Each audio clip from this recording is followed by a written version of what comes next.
Друзі, вітаємо вас на нашій черговій зустрічі дискусійного клубу «Сентенція». Сьогодні у нас в гостях два цікавих гості, як і завжди. Це Дэвид Вильямс, американський професор права з університету Індіани. Привітаємо.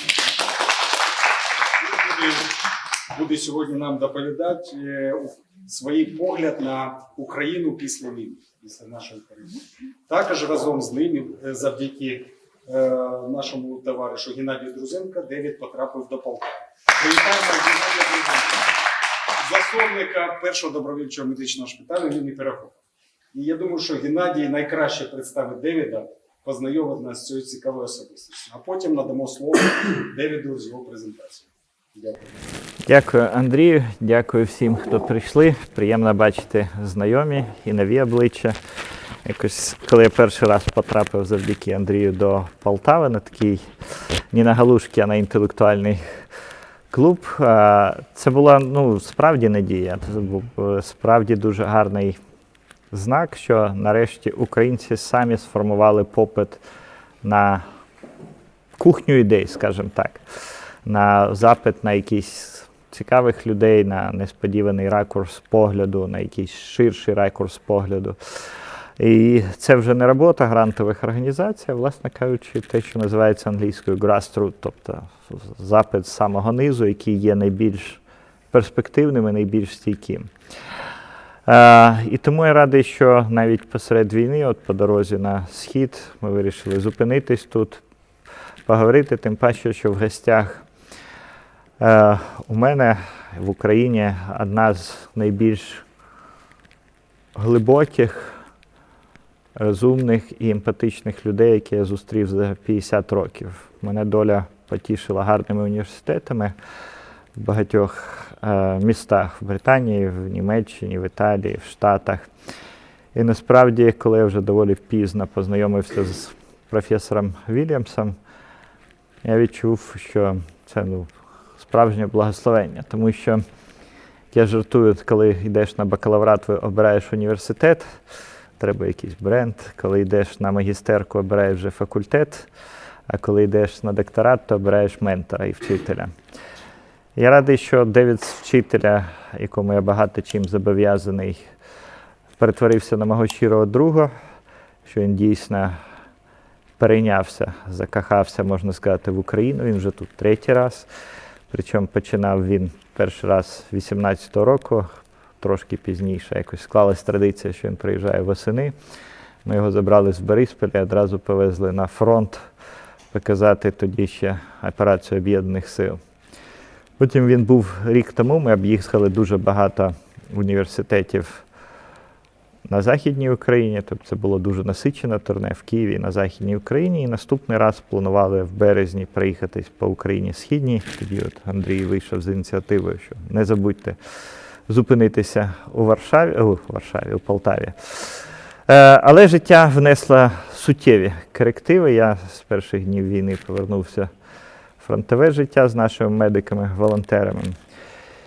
І тим не менш, коли війна перейшла в нашу фазу, скажімо, коли попри весь біль і всю ціну ми атакуємо, і, думаю, у абсолютної більшості є внутрішнє щире переконання, що наша перемога – це тільки питання часу і ціни, яку ми заплатимо. Дуже радий, що Дэвид знову в Україні. Я його запросив, я його дуже просив приїхати, тому що наразі є дуже простий і спокусливий наратив в Україні. Ми всі, майже всі об'єднані у війни проти майже абсолютного зла. Всі, кого спитаєш, всі проти Путіна, всі проти російської агресії, всі проти брутальності, яку проявляє наш ворог.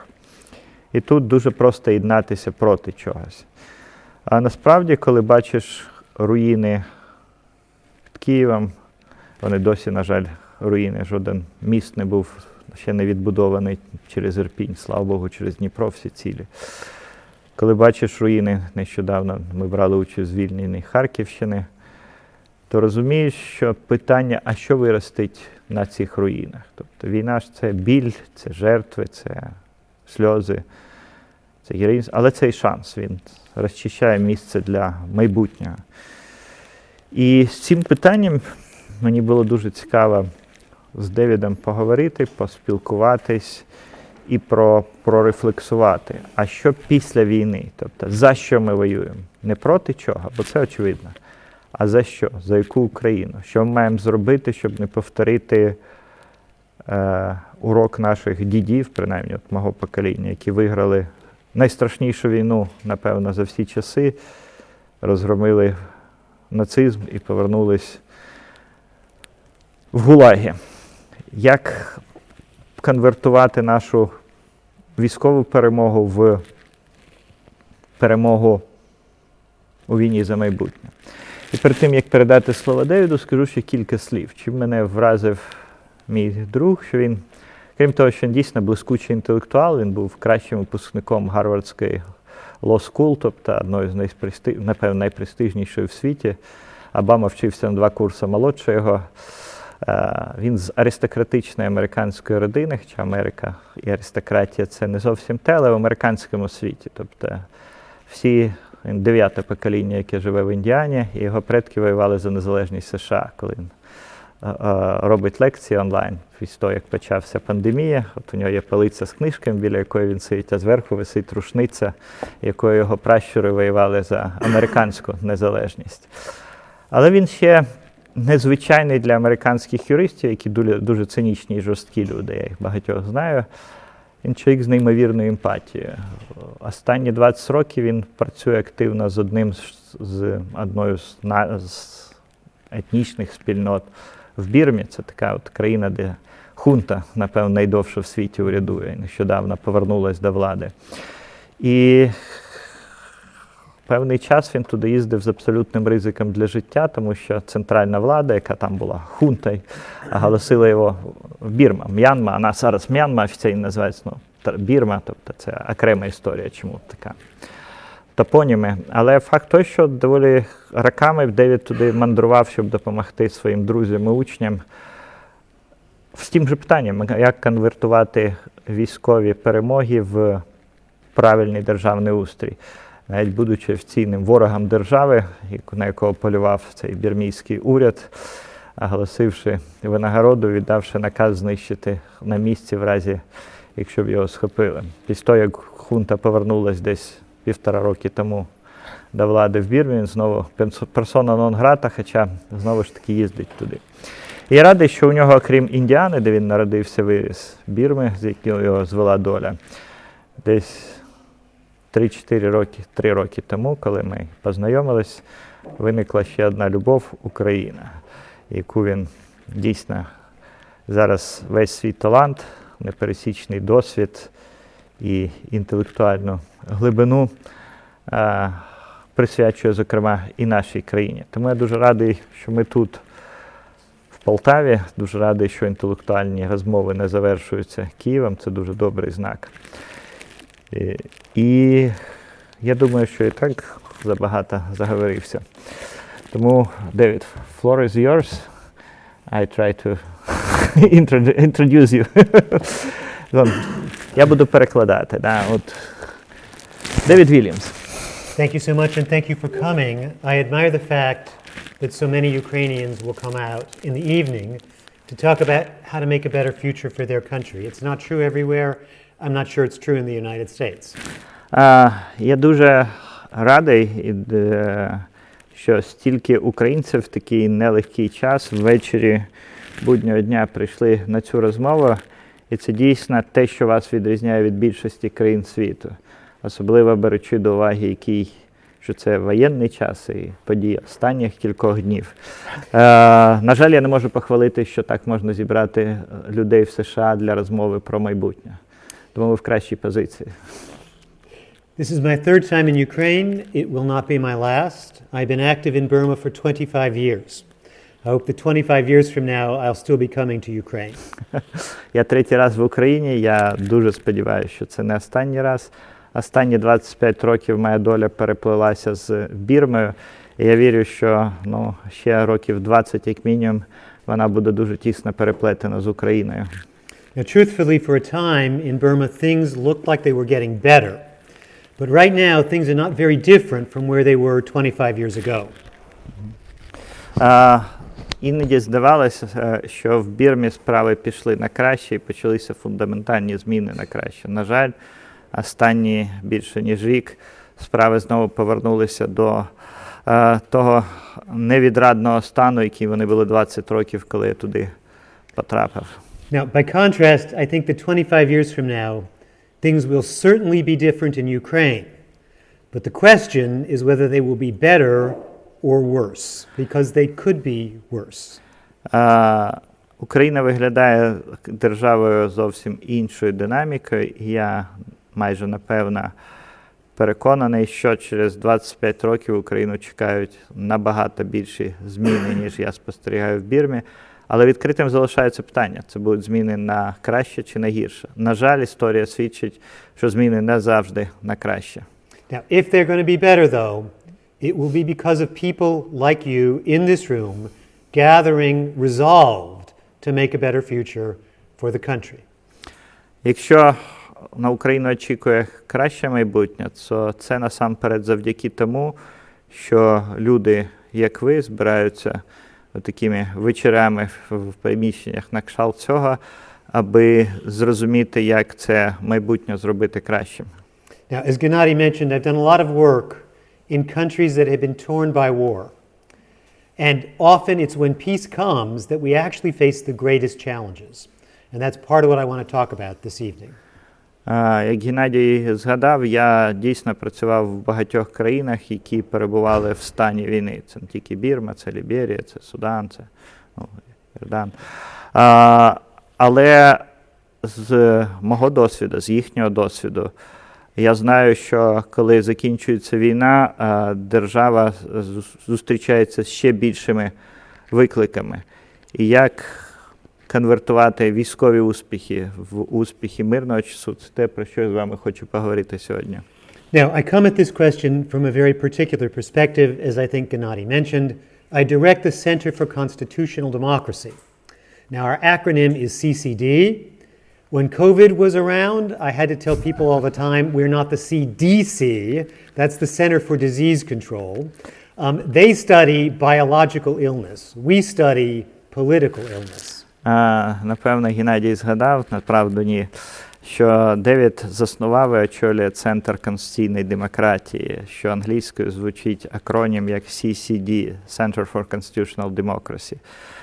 Коли почалася пандемія, нас дуже часто плутали з CDC, що Center for Disease Control, Центр боротьби з інфекційними захворюваннями. Але CDC працює з хворобами біологічними, а ми працюємо з хворобами конституційного устрою. Now, every country in the world is politically ill. And a lot of that illness comes from a constitution that is not the right constitution for them. But some countries just have a cold. That's all they have. It's not a bad illness. Other countries have cancer. And when it's cancer, we've got to talk about radical surgery, about radical steps to correct things.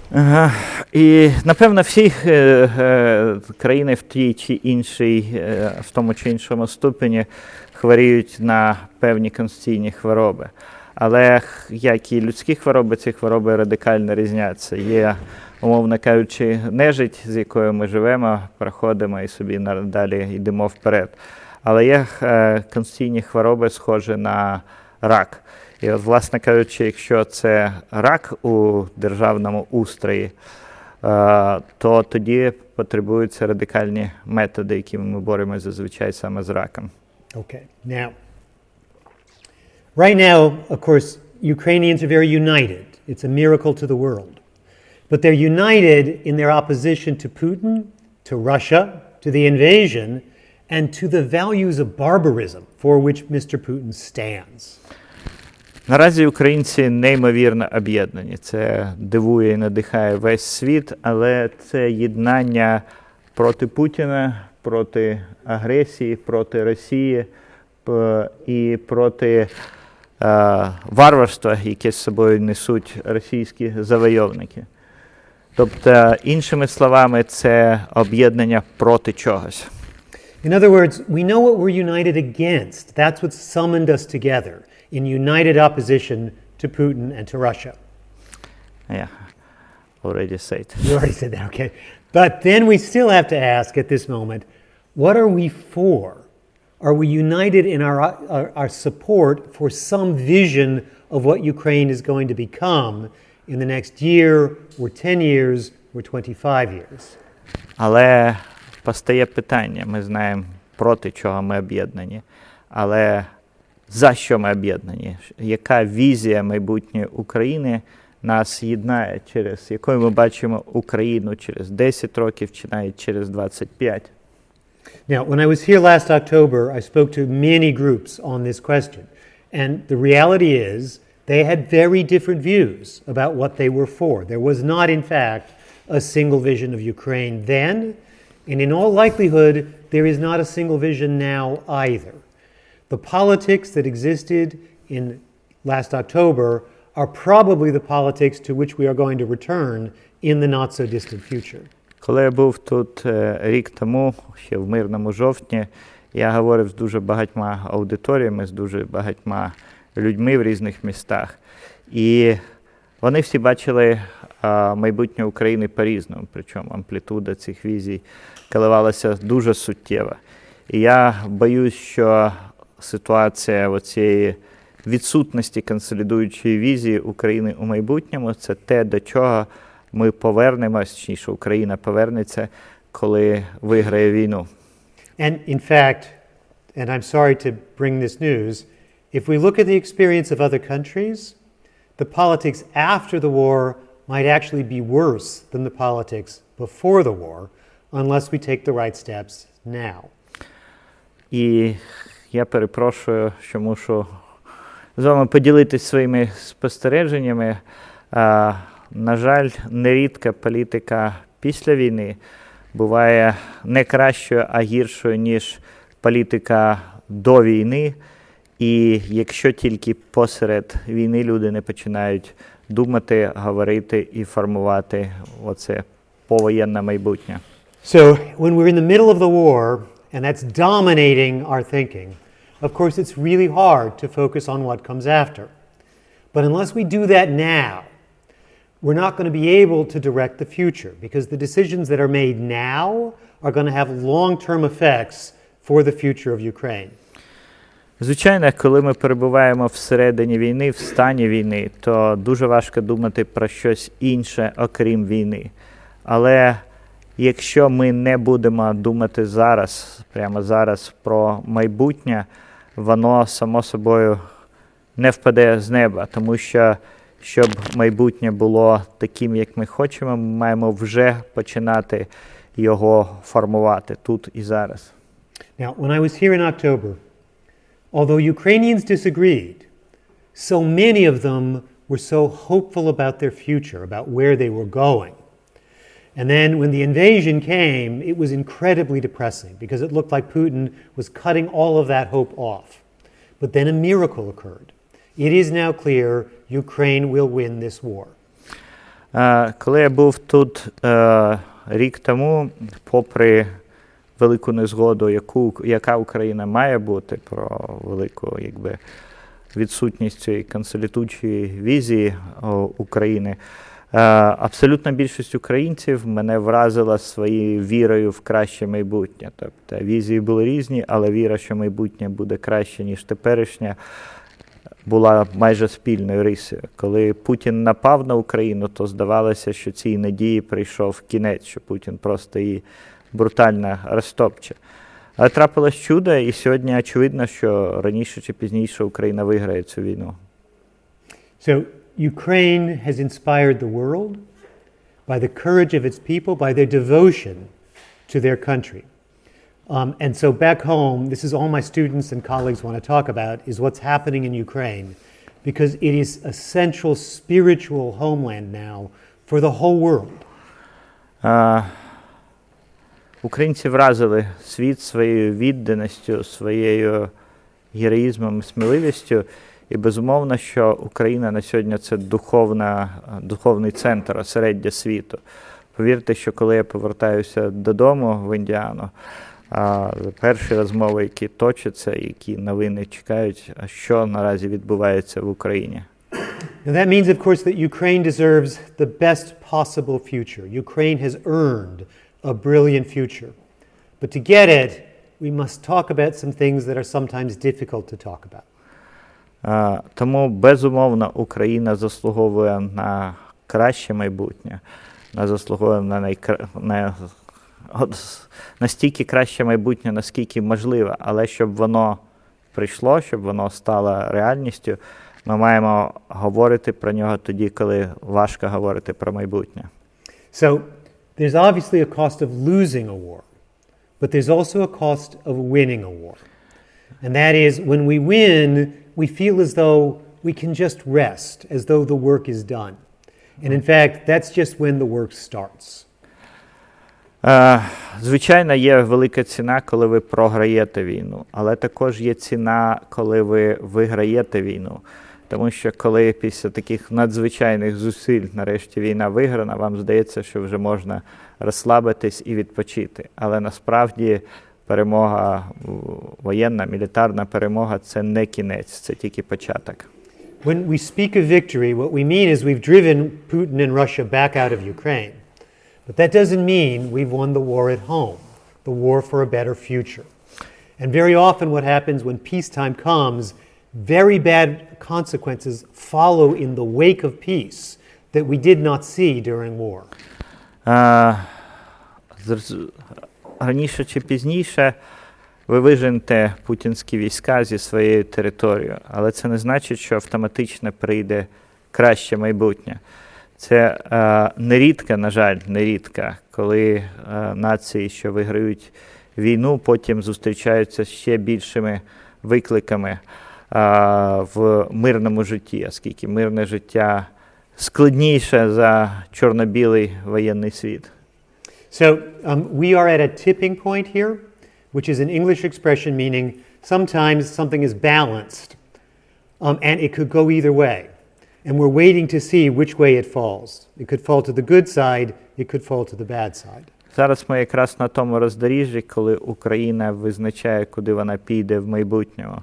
Ми в англійській мові називаємо це станом балансу, і шальки терезів можуть хитнутися. Це знову ж таки про внутрішнє, не про перемогу над путінізмом. Хитнутися в бік кращого шляху, перспективного для України, або гіршого шляху. Now, which way it tips will depend on the choices of Ukrainians. If they make the right choices, it could tip toward the good side, but it could also tip toward the bad side if they make the wrong choices. Кінець кінцем, яким шляхом піде Україна, залежить від власне українців. Якщо ви зробите правильний вибір, ви підете правильним шляхом. Якщо ні, то ні. So, in some ways, the war, I believe, is Ukraine's birth story. This is the moment that Ukraine came together to try to lay hands on its future, to try to control its future. But there are two possible stories, two possible results that we could see in the next year, or 10 years, or 25 years. Україна, зараз повторимось на тому роздоріжжі, де я вірю, українці зроблять правильний вибір. Але існує дві різних історії, два різних наратива, залежно від того, зараз українці в тій точці, коли вони можуть і отримують контроль над своїм майбутнім. Але, можливо, два варіанти розвитку майбутнього, дві опції. І залежно від того, яку опцію ви оберете, так воно буде розвиватися. So, here's the first possible story. This moment, the moment right now, is when Ukrainians came together, they took control of their government. So they controlled their government, not the other way around. And together they made a prosperous and productive future. Now this story may be the story that our children and grandchildren tell. It is possible this is the story they will remember from this moment. Перша опція, перший шлях, це якщо українці скористаються цим всенародним єднанням і здобудуть контроль над власною владою. І тоді це призведе до квітучого майбутнього створить, власне кажучи, ту історію, той наратив, який ви будете розповідати своїм дітям і своїм онукам. But it is also possible that our children and grandchildren will tell a different story. That this is the moment when the Ukrainian government finally got out of control altogether, and what we saw was decades of oppressive power. That also is a possible story. На жаль, існує інша опція і інша можливість, про яку знову ж таки будуть розповідати діти і онуки. І українська влада, яка наразі настільки популярна, може вийти з-під контролю і перетворитися на домашню, якщо не тиранію, то авторитаризм, який на десятки років вперед не буде підзвітний, підконтрольний своєму народу. Now, when you're at a tipping point, once it starts to tip very far in one direction, it's very hard to pull it back. And this is the critical moment right now, where it will likely tip one way or the other. На сьогодні, на моє глибоке переконання, обидві опції відкриті. Але вам слід пам'ятати, що цей момент відкритості різних опцій майбутнього, він не триватиме довго. Як тільки шалька терезів хитнеться в один з боків, повернути її в стан рівноваги буде доволі важко.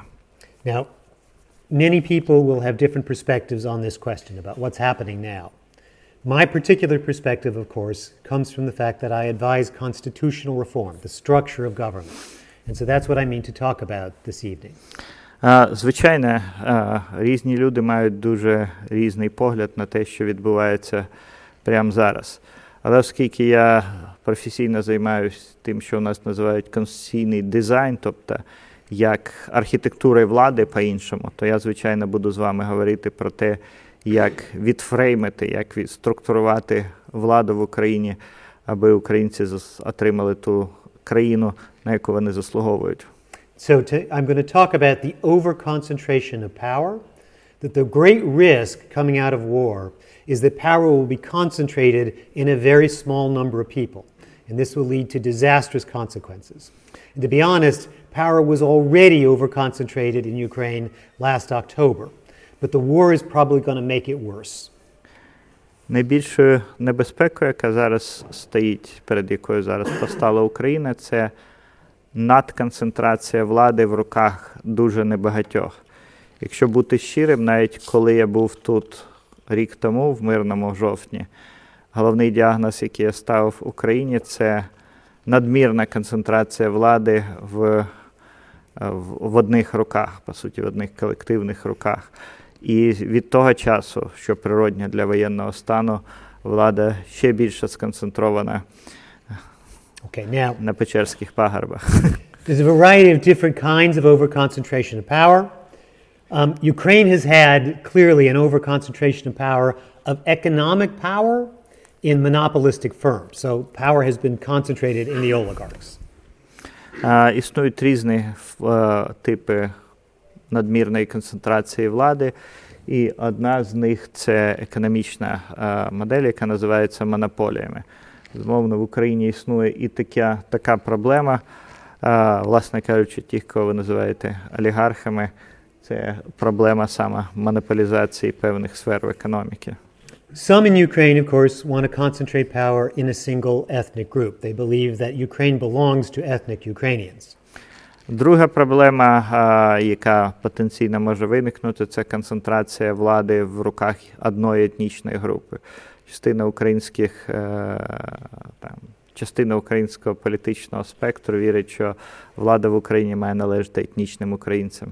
But I'm actually going to talk about the overconcentration of power in the office of the presidency, which I actually believe is the single greatest threat to Ukraine's future. Але я буду говорити про іншу проблему, про надмірну концентрацію влади в офісі президента, яка, на мою думку, є найбільшою загрозою для українського майбутнього.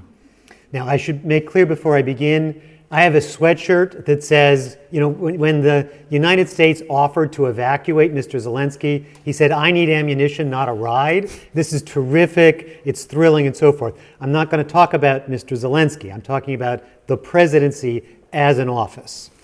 Хочу одразу зробити ремарку, що я не буду говорити конкретно про вашого президента пана Зеленського, оскільки він справжній герой, коли йому американці пропонували вивезти його з країни в перші дні війни. Він сказав, мені потрібна зброя, а не евакуація. І, власне кажучи, ми всі йому аплодуємо. Але насправді ж проблема полягає не в конкретній особистості, а в Офісі президента, в інституті президентства, в такому сильному інституті президентства, як такому. Тому прошу сприймати мою критику не як персональну критику вашого президента, який безумовно заслуговує на всіляку повагу, а критику структури влади. Я займаюся структурними речами. And just to make sure that this is clear, I will return to that point several times, that this is a critique of the constitutional structure in Ukraine, not of any particular president. І ще раз хочу наголосити, я до цього повернусь ще кілька разів впродовж моєї презентації, це критика структури влади в Україні, а не конкретного президента. Okay, now, when we look at what we call the post-Soviet space, so what happened after the breakup of the Soviet Union in most places, the answer is hyper-presidentialism. Almost everywhere we see incredibly powerful presidents. It's very much part of the tradition. Коли те, що ми називаємо пострадянським простором в Америці, те, що утворилось на теренах колишнього Радянського Союзу, при всій розбіжностях між цими країнами ми можемо говорити про один дуже спільний симптом. Дуже потужний президент утворився майже в усіх країнах, республіках, які утворились після розпаду Радянського Союзу. І за невеликим винятком це і те, що ми називаємо гіпер- або суперпрезиденціоналізм президентства. Now, just as some examples, here we have Nursultan Nazarbayev from Kazakhstan, where actually my center is just starting a program there because he's retired and for the first time reform is possible. As long as he stayed in office, nothing was going to change.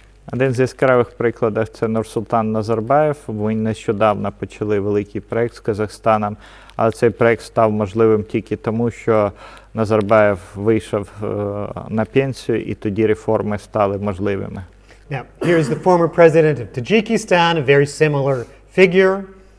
Президент Таджикистана дуже подібна фігура. Now, I could go through all of the Central Asian presidents, but of course that would be just dull because they're all basically the same.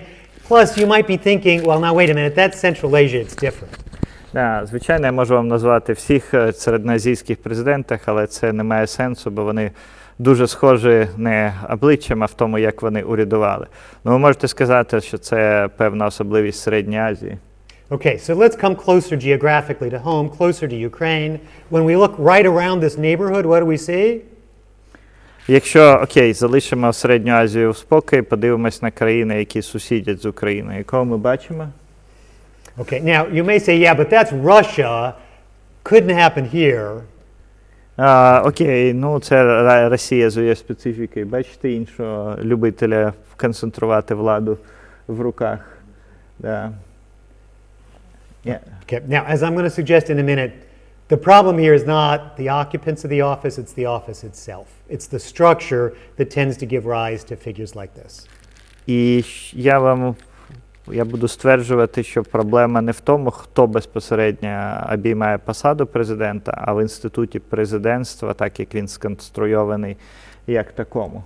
Now, by contrast, what's the one area in post-Soviet space that's kind of doing okay politically? The answer is the Baltic countries. Якщо ви запитаєте, хто політично чемпіони, кого можна поставити в приклад, то це, безумовно, Балтійські країни. And here's what we see when we look there. Estonia has a pure parliamentary system. It does have a ceremonial president, but the president doesn't even have ceremonial powers. He has zero power. So it's the prime minister that runs Estonia. Насамперед, найбільш успішна країна Балтики – це Естонія, де президент виконує суто церемоніальну роль, фактично з нульовими повноваженнями. Тобто центральною фігурою в уряді, у владі Естонії є прем'єр-міністр. Now, Latvia has something of the same system. In Lithuania, there's actually a hybrid system. There is a directly elected president, But the prime minister in Lithuania is far more powerful than the prime minister here. В Латвії приблизно така сама система, як в Естонії. В Литві вона інша. Там є президент, якого обирають напряму, тим не менш. Якщо ми візьмемо обсяг повноважень прем'єра в Литві, прем'єра і президента, звичайно, прем'єр набагато більш потужна фігура, ніж в Україні. And in the last year, things don't look so good in Lithuania politically, because the president, again, is trying to grow his powers. So, as presidents always do, the president is trying to expand his powers at the expense of the prime minister's powers, and they're looking at conflict now, all again because of this presidential power. Але якщо ми подивимось на Литву, там останній рік тривав такий негучний конфлікт між президентом і прем'єр-міністром. Був президент, як абсолютно більшість президентів, намагався перетягнути ковдру на свій бік, збільшивши обсяг своїх повноважень коштом повноважень прем'єр-міністра і кабінету. Now, just looking then at the post-Soviet republics, there's a very clear lesson here that presidentialism by and large does not work, and parliamentarism, pure parliamentarism with just a prime minister, works much better. And now I'm going to talk about why that's so. Якщо ми подивимось на пострадянський простір, висновок доволі очевидний. Тобто президентські моделі приводять до авторитаризму і фактично браку успіху, а чистий парламентаризм, там, де головною фігурою є прем'єр-міністр, працюють набагато краще. І зараз я спробую пояснити, чому. Now, I want to stress again, President Zelensky is an international hero. He's the man for the times. He's the right president during war. But the question is, come peace, what's going to become of the office of the presidency? And the answer is, it's likely to become even more powerful once peace comes.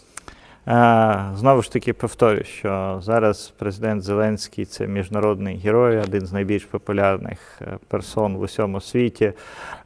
Але питання ж полягає не в ньому. Це правильна особа, тобто правильна людина в правильний час, тобто герой воєнного часу. Але, по-перше, президент – це тільки фронтмен, за ним стоїть офіс. А по-друге, поставимо собі запитання, що буде, коли війна закінчиться і мирний час повернеться в Україну. Боюсь, що президентство як інституція, яка включає насамперед офіс президента, стане ще більш могутнім, ще більше концентрує повноваження в своїх руках. Now, here's what tends to happen in wartime. First, power concentrates in the head of state, the commander-in-chief. That's inevitable. It has to happen because wartime decisions have to be made in a unified and speedy way. So that means presidents get more powerful, a lot more powerful, during war. Проблема полягає в тому, що під час війни, під час воєнного стану повноваження природньо концентруються в руках президента, тому що така природа війни. Рішення слід ухвалювати швидко, і вони мають ухвалюватись в одному центрі ухвалення рішень. Now, if the head of state is in addition very popular personally, that's going to mean even more concentration of power because people are looking to him to save them. Але якщо президент, який верховний головнокомандувач, до того ще й дуже популярний, то, власне кажучи, він перебирає на себе ще більше повноважень, тому що люди дивляться на нього як на рятівника і спасителя. Now, that concentration of power is going to be even greater if the economy is what we call a rentier economy. And a rentier economy is one where there's lots of money coming in that basically individuals don't earn. So it's money given to the government from oil, or from natural gas, or from iron, or from the international community. And when there's billions coming in from the international community, that's going to flow through the office of the presidency and increase the power of that office.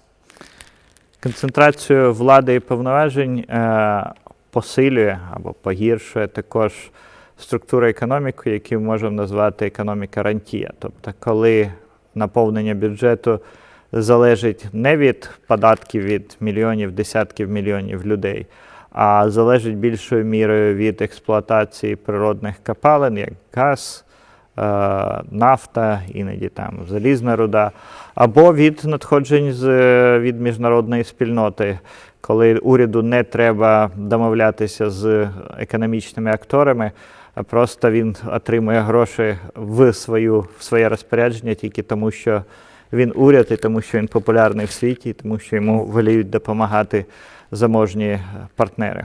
So, however powerful the president was last October, the office of the presidency is much more powerful now than it was then.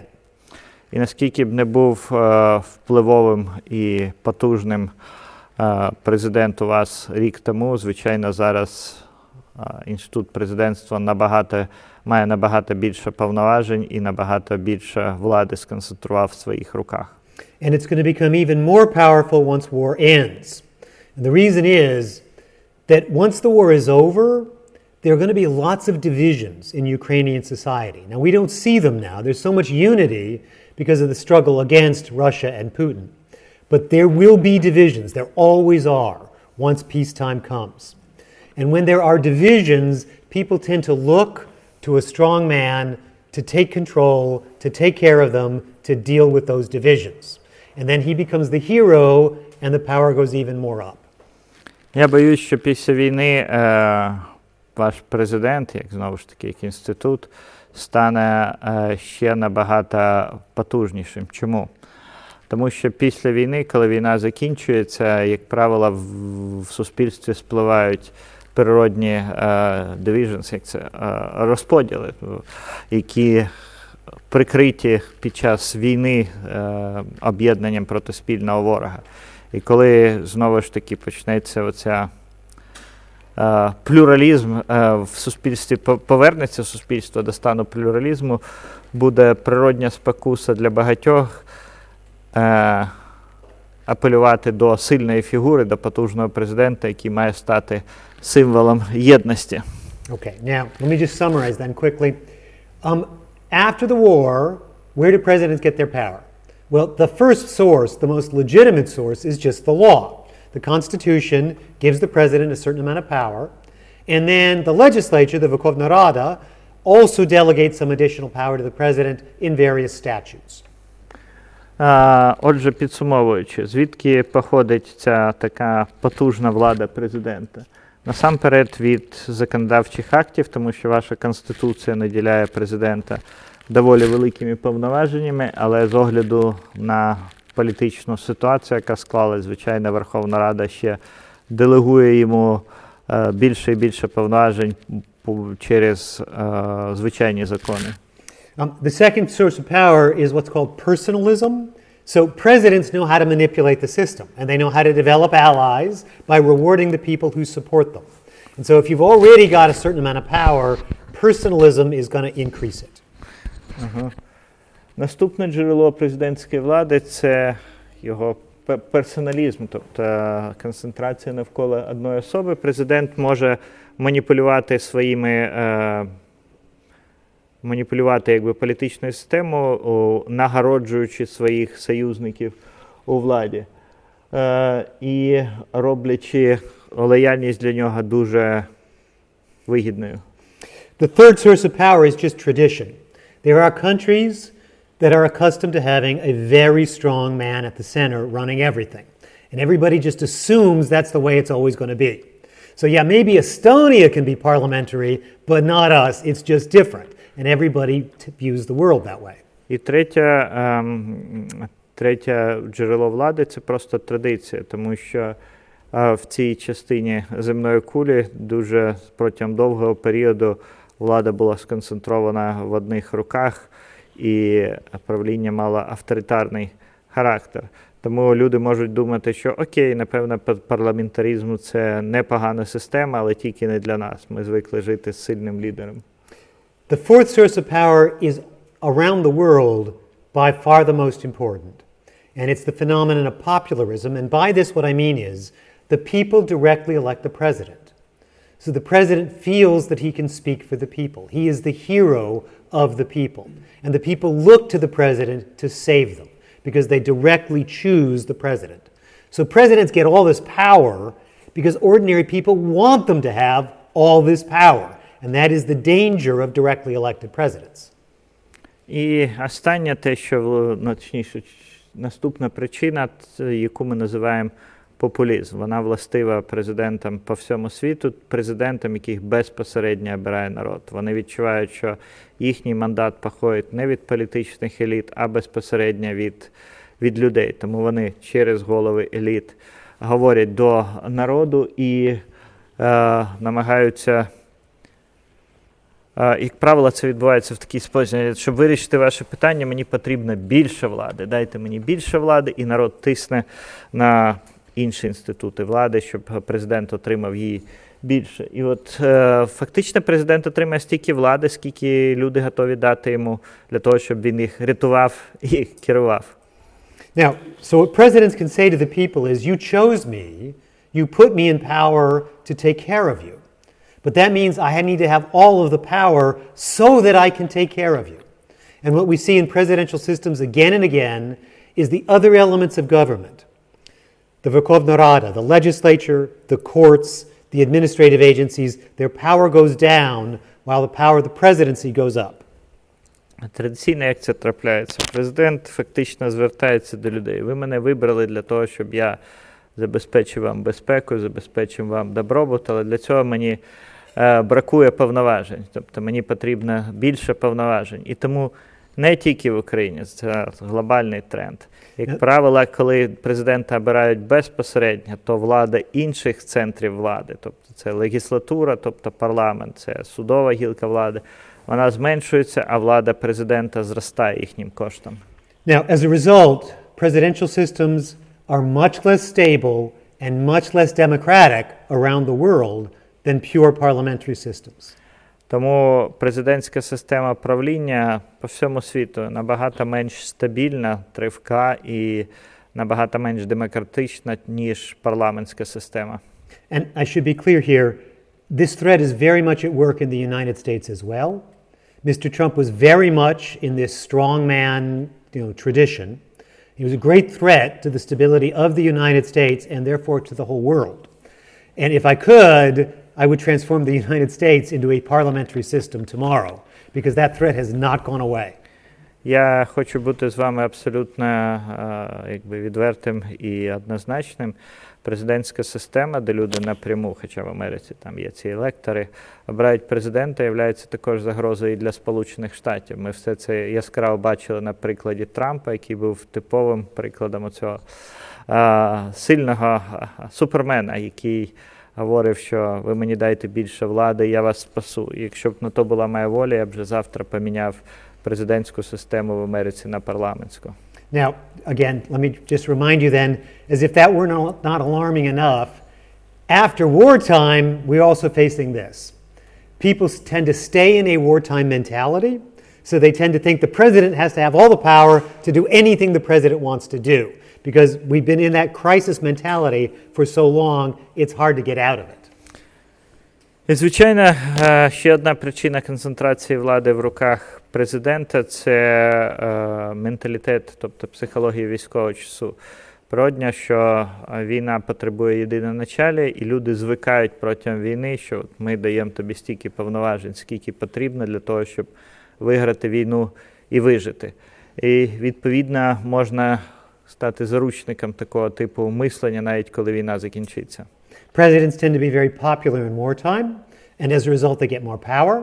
If there's a rentier economy where there's billions of dollars coming in from outside, they get more power.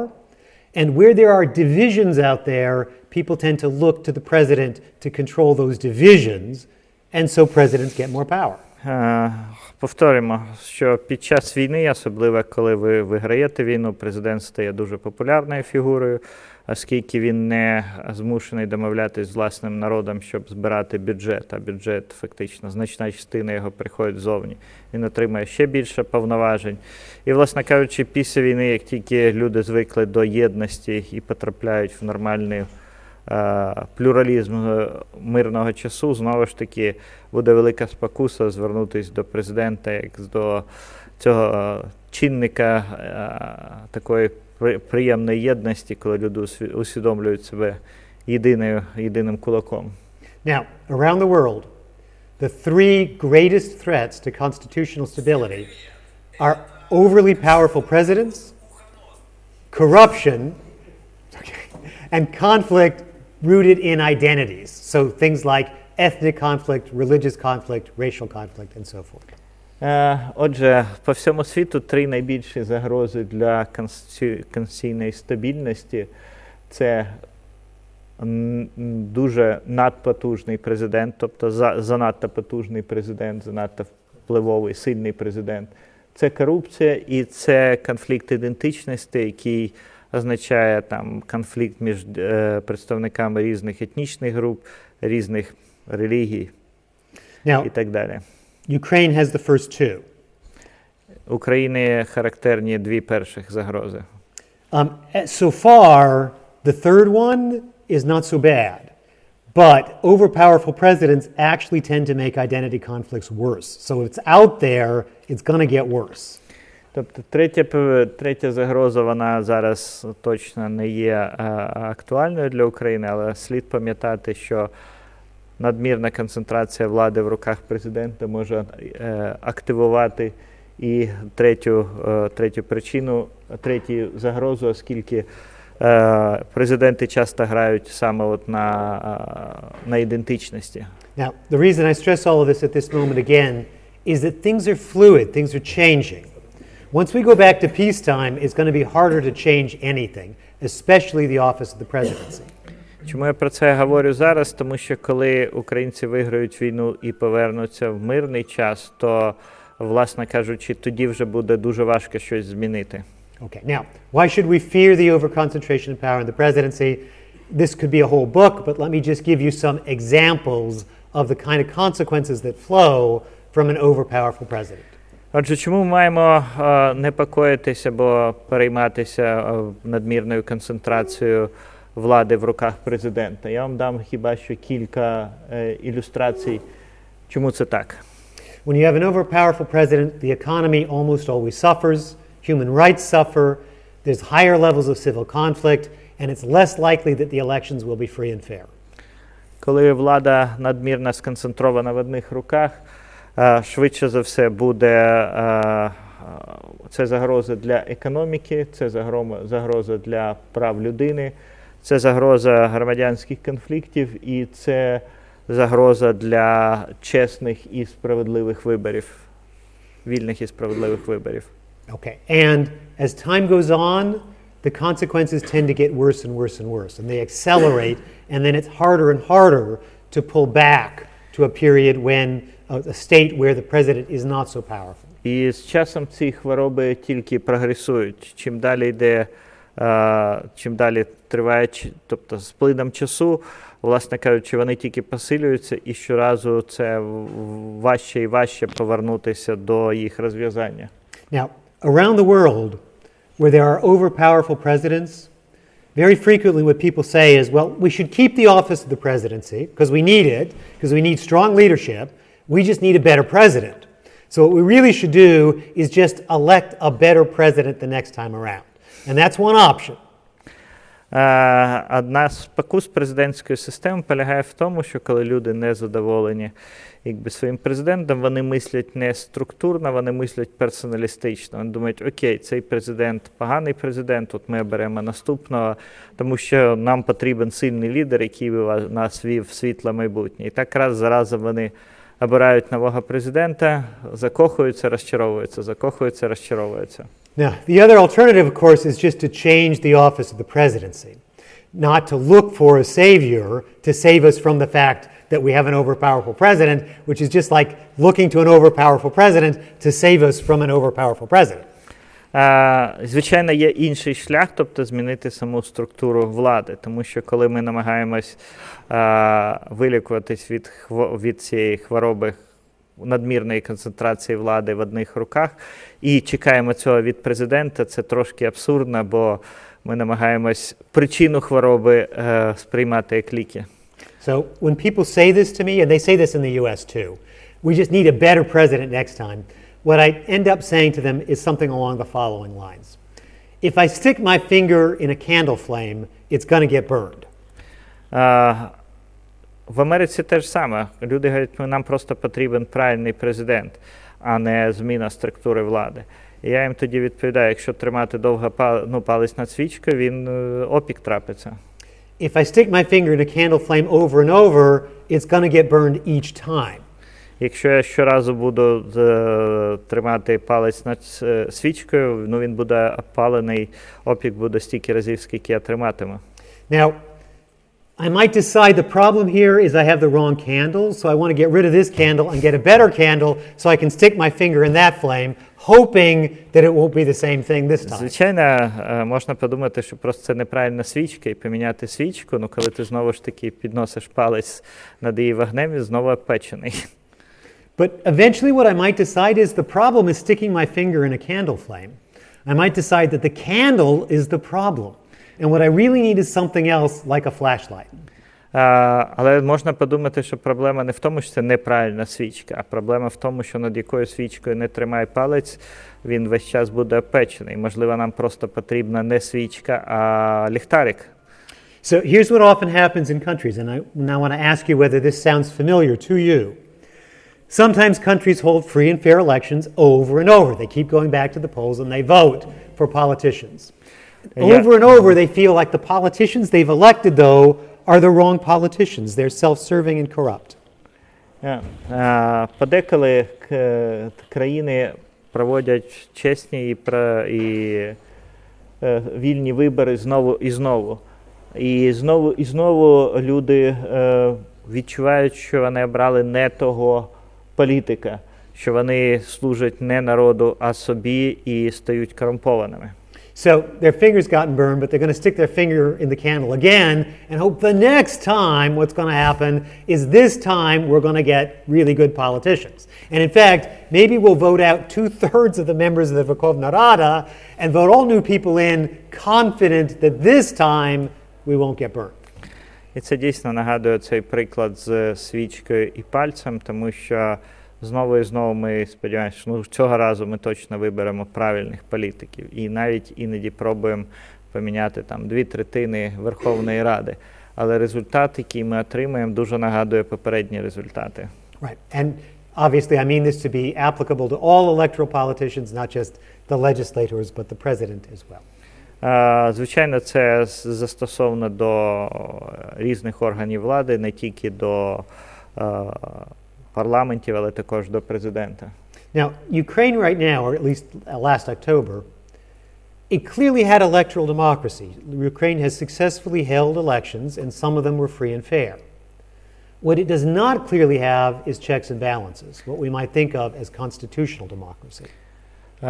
Безумовно, станом на рік тому, коли я тут був, Україна була електоральною демократією абсолютно, що відбулася. Тобто українці знову і знову проводили вибори. Значна частина з них була відносно вільною і чесною. Але те, чого бракувало Україні, це те, що ми називаємо конституційною демократією, тобто системи стримувань і противаг всередині влади. In electoral democracy, the people are in control only at one moment, and that's the moment they're voting, the moment they're choosing their politicians. But as soon as they leave the ballot booth and go home, then the politicians are in charge, and the people cannot realistically monitor them on a day-to-day basis. Насправді проблема полягає в тому, що в електоральній демократії люди мають рівно один момент контролю над владою, коли вони йдуть до виборчих урн. Вони, як тільки вони кинули свій бюлетень, вони фактично втрачають контроль над політиками, і, будучи щирим, вони дуже мало в міжелекторальний період впливають на те, що на рішення, які ухвалюють політики. Now that's why we need checks and balances, so that in between elections, some parts of the government can check and control other parts of the government. Саме тому нам потрібна система стримувань і противаг, тому що в період між виборами і виборами саме різні інституції, різні частини влади мають стримувати і контролювати одне одну. But again, the single greatest threat to checks and balances is an overpowerful president, because when presidents gather that much power into themselves, nobody can realistically check them until the next election, when the people have the power to turn the president out. І в усьому світі найбільшою загрозою системи стримувань і противаг є занадто потужний президент, занадто в руках якого сконцентрована забагато влади. Тому що після того, як люди його обрали, він, майже будь-який президент, займається тим, що концентрує владу в своїх руках. Аж до наступних виборів, коли знову ж таки з'являється шанс поміняти ім'я глави держави. Now, how can this be done?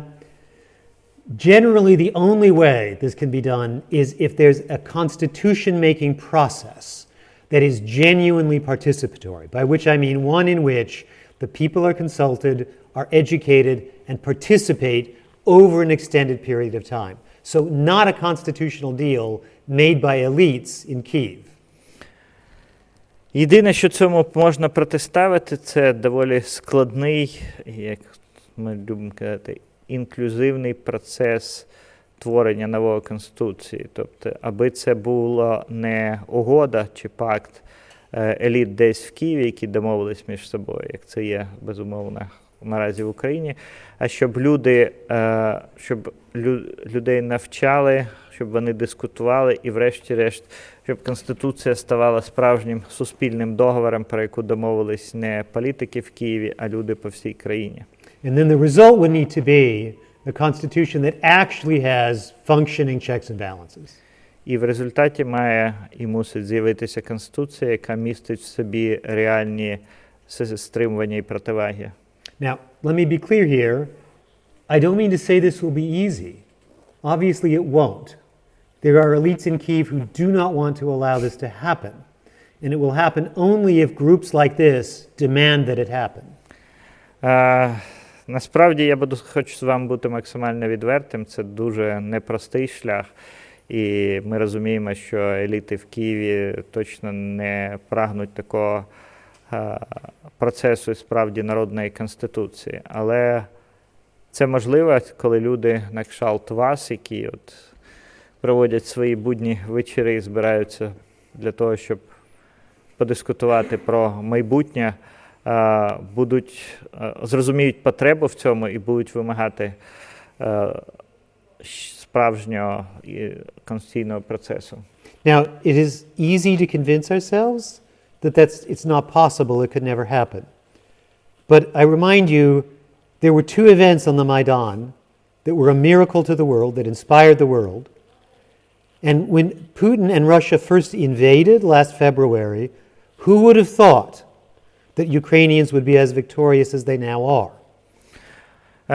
Звичайно, напевно, багато з вас скажуть, що це гарний, але нереалістичний шлях. Але нагадаю вам, що Україна змогла двічі здивувати світ, коли виходила на Майдан, коли здавалося, що демократія в Україні завершилась. І обидва Майдани, як мінімум, не допустили встановлення диктатури в Україні. І ви пам'ятаєте, що всі західні уряди давали вам дні або максимум тижні, коли Путін напав на Україну цього лютого.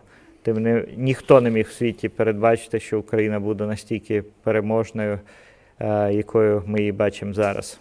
Now the thing is, we had the first Maidan, and then politics went back to business as usual. And then we had the second Maidan, and politics went back to business as usual. And the question is now that we have an event far larger than either of the Maidans, will politics go back to business as usual? Насправді, що трапилось в Україні? Коли трапився перший Майдан, невдовзі політики повернулися до, що англійською називається business as usual, тобто до своїх звичних оборудок. Потім трапився другий Майдан, але на якому були жертви. І через певний час, знову ж таки, політики повернулися до свого звичайного бізнесу, до своїх підкилимних оборудок. І зараз, коли Україна платить таку неймовірну ціну, невже по завершенню війни політики повернуться до свого звичайного бізнесу, до своїх звичайних оборудок? Now, last October, when I was talking with people about the importance of a constitution-making process, somebody actually asked me, so it's so unlikely this will happen. What would be necessary to create the conditions for it to happen? And I actually said, well, it's possible Putin would invade and that will change everything. And then everything suddenly becomes fluid and who knows what might happen. Коли я був тут рік тому, багато людей мені ставили питання: окей, такий конституційний процес, який ви описуєте, в якому фактично який проростає з низів, ну, дуже невеличка ймовірність, що він трапиться. Що має відбути, щоб таки це стало можливим? Я тоді відповідав: ну, можливо, Путін нападе на Україну, і це буде такою встряскою, що змінить дуже багато речей, які ми вважаємо незмінними. І, на жаль, Путін напав, але це дійсно має змінити Україну радикально. Okay. Now, I'm going to wrap up here and then we can have questions and discussion. I just want to talk for a minute about why this focus on constitutions. Because a lot of people say, Ukraine has a great constitution, what's so bad about it? Перед тим, як ми перейдемо до запитань і відповідей, я хочу упередити одне з них, яке я дуже часто чую в Україні. Коли люди збираються, слухайте, чому ви говорите про Конституцію, в чому проблема? У нас прекрасна Конституція, але її просто ніхто не виконує. And the truth is that in a technical sense, the Constitution is a good one. It's well written, it was designed by talented lawyers, clearly. Звичайно, з формальної точки зору ваша Конституція доволі добра. Її написали непогані юристи, вона доволі прозоро написана, вона структурована. But here's the thing. The definition of a good constitution is that it's good for the particular country. There's no such thing as a constitution that's good in the abstract. So the real question is this constitution good for Ukraine at the current moment? Але проблема з Конституцією полягає в тому, що особливість, що не буває поганих і добрих конституцій. Є конституції, які пасують, які працюють для конкретної політики, тобто для конкретної держави, які ні. І тому одна з проблем з української конституції, що вона абстрактно добре, але вона дійсно швидше взяла дуже багато зразків з інших країн, але без розуміння потреб саме українського суспільства. Now, the main task of a constitution is to create a political system. And so a constitution is good if it gives rise to good politics. Головне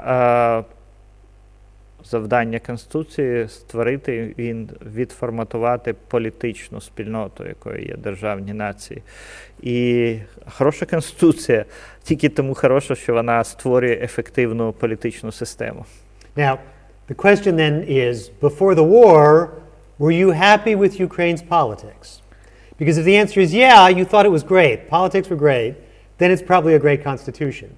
But if the answer is no, then it's probably a bad constitution. Тому, що я вам скажу, що якщо до війни ви говорили, що у нас чудово працює політична система і ви задоволені українською владою, значить у вас прекрасна Конституція. Але якщо відповідь була іншою, напевно, і Конституція не зовсім та, на яку ви потребуєте.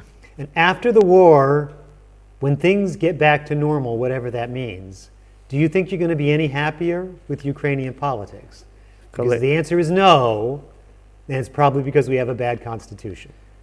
Коли після війни речі повернуться в нормальний стан, що б це не значило, чи будете ви задоволені, як ви думаєте, чи будете ви задоволені українськими політиками і українською політикою? Якщо ні, то напевно тому, що це не зовсім правильна у вас Конституція. Now, right now, everybody's up like this. Their hearts are on fire. They're full of idealism. This is a wonderful time in certain ways. Terrible in certain ways, but wonderful in certain ways. Зараз ви знаходитесь в ситуації, коли ваші серця палають, коли дуже багато самопожертви, коли Україна являє собою приклад неймовірної солідарності. І це, звичайно, дуже трагічний час, але і коли у вас дуже багато ідеалізму. Але це дуже добрий час для того, щоб змінювати систему. And believe me, I understand. The happiest times in my life have been the times when I was in the jungle running from the Burmese army. The reason I was so happy is I knew exactly why I was there and what I was supposed to be doing, and I was standing with people I loved. Зрозумійте мене, я дуже розумію цей стан, бо, напевно, найщасливіший час в моєму житті був, коли ми якби тікали в джунглях від бірмійської хунти з цими повстанцями, з якими Девід працює, товаришує. Тому що тоді світ стає дуже однозначним. Ти робиш те, що ти мусиш робити, і, значить, такого переконання, відчуття, що ти зробив правильний вибір, не буває в більш строкатий мирний час. Now, to go from here to thinking about ordinary politics is, of course, really depressing. I understand that too. Я розумію, що після такого натхнення такого піднесення в опері путінської агресії починати думати про звичайну політику, про мирний час – це доволі така не найбільш радісна, депресивна річ, згадувати, як воно було до того. But of course the hope is, if we make the right choices now, ordinary politics may not be so depressing after the war.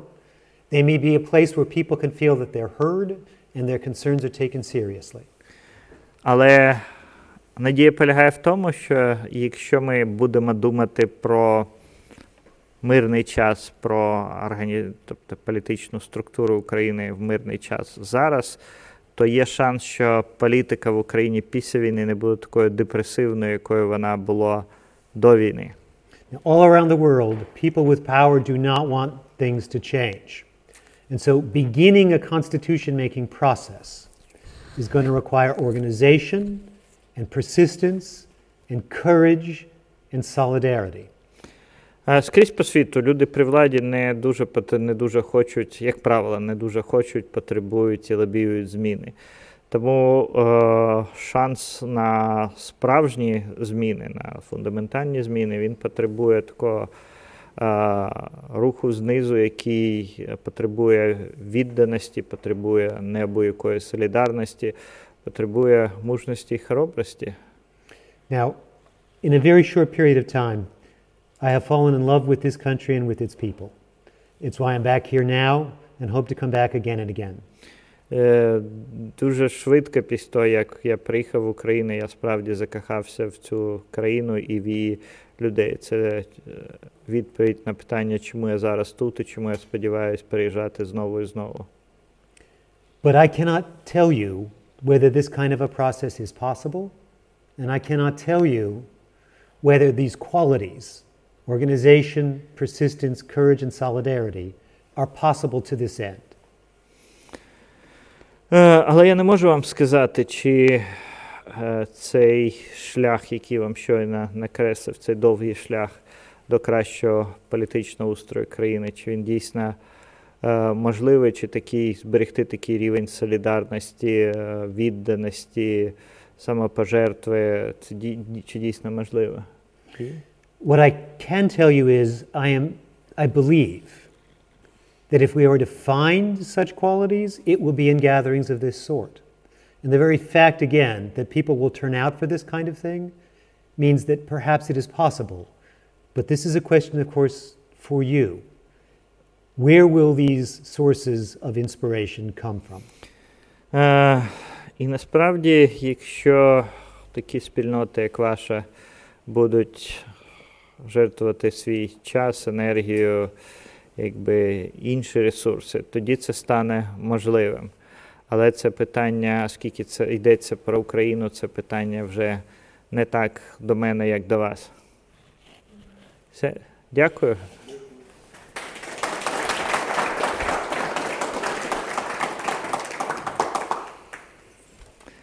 Окей? Да. Переходимо до питання, можливі, різні, не тільки про Конституцію. Спасибо большое, Дэвид. Thank you very much, David. Для начала, понимаете, на мою думку, у нас в Украине есть наибольшие две проблемы. Во-первых, у нас нет никаких элит, потому что элиты — это те, которые ведут за собой общество. У нас таких нет. Но еще самая большая проблема, что у нас нет и политики. Потому что политика — это борьба идей. У нас нет идей, у нас нет политики, у нас есть один популизм. А вот вы на вот эти две темы, что вы думаете по этому поводу?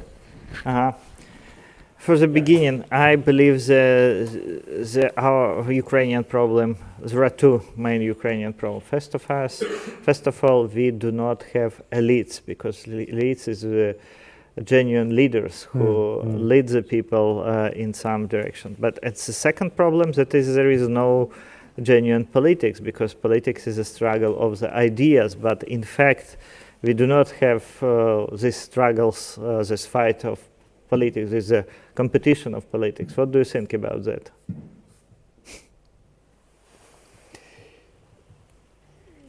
So you understand Ukrainian politics better than I have. I've spent now several years thinking about Ukraine, and it's about 72 books at this point I've read about Ukraine, but I'm not Ukrainian, so you'll understand this situation better than I will. Насамперед мушу визнати, що, звичайно, ви розумієте українську політику набагато краще, ніж я. Я зараз 3 роки так багато часу присвячую українським питанням. Вже прочитав 72 книги про Україну. Да, але в будь-якому разі я не є українцем, я тут не виріс, і тому ви в кращій позиції говорите і розумієте Україну. In 2018, I found myself reading about Ukraine and about the threat from Russia, and thinking Ukraine is the place where the battle for civilization is going to be fought. So I'd really like to be active there, but I didn't know any Ukrainians. And then 3 days later, Gennady emailed me and said, "Why don't you come to Ukraine?" I said, "I'd love to." В 18-му році я почав дуже активно читати і занурюватись в українську проблематику, тому що я відчув, зрозумів, що в Україна це поле битви різних цивілізацій. Тобто мене цікавила Україна, мене цікавила загроза її від Росії, але я не міг знайти якийсь контакт в Україні, щоб вийти за книжки. І тоді Геннадій, тобто я буквально, коли я так думав, кілька днів пізніше написав, чому б вам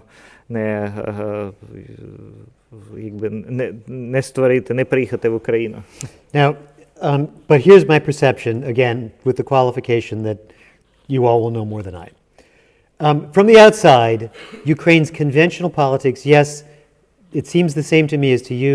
They are very, what we call clientelistic, which is that the goal of contesting for political power is to get yourself into a position of official power where you can then reward your supporters. And so it's all about who has power and who has money, and it's not very much about different ideas or even ideologies.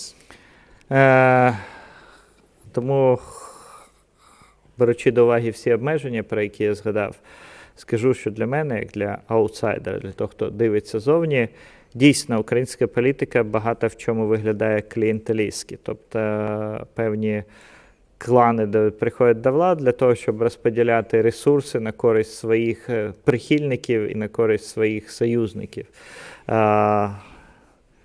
Okay, now, clientelistic politics are very common around the world. It's the most common kind of politics. So Ukraine's not odd in this respect, but it does fit this pattern. Але мушу визнати, що клієнтелістська політика – це точно не українська фішка, не українська особливість. Ця політика дуже поширена по світу, бо насправді політика дуже часто це не боротьба ідей і навіть ідеології, це боротьба за ресурси, за право перерозподіляти ресурси. Now, the only place that I would maybe disagree a little bit, although I expect we don't really disagree, I think Ukraine does have intellectual elites. I've met a lot of them. Very smart people with lots of idealism, very educated, who have ideas about where Ukraine should go. The problem is those people tend not to have very much political power. Але я з вами посперечаю щодо еліт. Насправді, з мого скромного досвіду зустрічі в Україні, Україна безумовно має інтелектуальну еліту, бо є чудові люди з дуже світлим і глибоким розумом, які мають багато ідей, куди Україна повинна рухатись. І проблема полягає в тому, що, власне кажучи, вони не мають політичної влади для того, щоб ці ідеї реалізовувати. Now, to put it another way, we have intellectual elites over here, and we have political elites over here, and there's very little overlap between them. They're not the same people. So how do we bring them together? Тому ми можемо сказати, що проблема полягає в тому, що тут у нас інтелектуальні еліти, тут у нас ті, кого ми називаємо політичними елітами. Проблема полягає в тому, щоб як це звести, з'єднати цей інтелектуальний ресурс з політичним ресурсом. And at least part of the answer is you begin with the overpowerful presidency, because it's from the office of the presidency that clientelistic politics flows. Because it's so powerful that it's just used as a way to lock up power and then hand out, resources and money and so forth to your supporters. And that's always going to happen as long as power is concentrated in that way. Як мінімум, знову ж таки, я скажу вам, що одна з фундаментальних причин такої ситуації полягає в надмірній концентрації влади в руках президента, тому що президент за своєю такою сильний президент, якого безпосередньо обирають напряму громадяни, він має найкращу позицію, щоб перерозподіляти ресурси на користь своїх союзників, свого офісу і навіть тих, хто за нього голосує. Тому одна з проблем клієнталістської політики – це, власне кажучи, отакий суперсильний президент. Okay. Now, the alternative again to that is checks and balances, a kind of a politics where where leaders have to appeal to the people based on their ideas, on their competing ideas about what's good for Ukraine. And as long as you've got one person dominating everybody else, that's not going to happen. It's only when you have actual multiple leaders, real pluralism, where you're going to get the play of ideas. І тому для того, щоб вилікувати хворобу, вам потрібен дійсний плюралізм, який дуже перегнічений в системі президентської влади. Бо виграє тільки один і переможець отримує все. Власне кажучи, коли ви маєте багато лідерів, які конкурують між собою за ваші голоси, пропонують різні візії майбутнього України, тоді набагато більше шансів, що ви матимете справжню еліту, і от того, кого я назвав інтелектуальною елітою, стане елітою політичною. Але знову ж таки для цього має бути оця диверсифікація влади і диверсифікація, і багато різних лідерів, які конкурують між собою. Для чого? In parliamentary system far more better for that. І парламентська система набагато сприятливіша цьому. Now, the current constitution might be right for some other country in some other part of the world. But when you write a constitution for Ukraine, the number one job has to be to try to break clientelistic politics. And what this constitution actually does is reinforces clientelistic politics. Можливо, ця конституція, якою ви користуєтесь, була і дуже корисна, і пасує там якійсь іншій країні в іншій частині світу. Але в Україні, де дійсно я з вами погоджуюсь, що завдання номер один – це зламати оцю клієнталістську політику, коли люди рвуться до влади, щоб перерозподілити ресурси на користь свого клану. І, власне кажучи, але українська конституція замість того, щоб давати інструменти, щоб зламати цю систему, вона навпаки її посилює і тільки поглиблює хворобу. Now, of course, that might be inadvertent. It was just accidentally done. But it's more likely, of course, that actually it was precisely designed so as to perpetuate clientelistic politics. Можливо, звичайно, що Конституція так просто трапилась, що в українській юності, коли її затвердили, вона несвідомо співпала з цілями концентрації влади і підтримки клієнталістської політики. Але я підозрюю, що її, власне кажучи, з цією метою і написали. Тобто, що насправді вона сконструйована саме так, щоб посилювати і щоразу відроджувати оцю саме клієнталістську політику. А может дело не в Конституции, а в умении ей пользоваться? That is a good question, very often in Ukraine. Maybe the problem is not in the constitution as such, but how politicians use it. And that's always a big problem, right? Which is to say, the Constitution just gives us tools. And people are going to use tools in the way that seems best to them. So no Constitution is a guarantee, it's not a protection, it's not a wall against bad things happening. It's just a set of tools. Це дійсно, це знову ж таки не суто українська проблема, тому що Конституція – це тільки інструмент. Як використовувати цей інструмент завжди залежить від людей. На жаль, Конституції не є, точніше, конституційні закони або там, конституційні норми не є законами фізики, які саме виконувані, да, сказати, executive. Тобто яблуко завжди буде падати вниз. Конституція – це не є стіна, яка вас захистить від чогось, і не є такою штукою, яка працює сама по собі. Врешті-решт, Конституції працюють тільки і настільки, наскільки люди свідомо їх дотримуються і захищають. But of course, it is important we have the right tools. Because although people can use tools for different purposes, it's very hard to hammer in a nail with a saw. And so if your Constitution gives you a saw, it's unlikely you're going to be able to hammer in a nail. So what does... Saw. To cut a board? Uh-huh. Yeah, so, да. Sometimes I don't know this. Окей. Але попри те, все ж таки вам потрібен правильний інструмент, якщо ви хочете досягнути певних цілей. Для того, щоб розпиляти бревно, вам потрібна пилка. Якщо у вас немає пилки, розпиляти бревно дуже важко. Новую конституцию надо делать параллельно. Для начала научиться пользоваться этой. Это надо параллельно делать при большом обсуждении. Так не получится по-другому. Я думаю, знаєте, ну, можна вірити в Марію Магдаліну, но девушку, которую юзали всі, кому не лень, я про Конституцію. Тобто, навряд чи ви з неї зробите святу. Тобто, якщо ви щоразу витирали об тряпки ноги, ви ніколи її не одягнете на святковий концерт. Тобто, щоб в цьому ж проблема символів. Тобто, 50-30, I try to transfer, Okay. yes. The metaphor's not working? Тобто, а повага ж Конституції виростає, от ми не можемо так взяти і поміняти своє ставлення. Знаєте чому?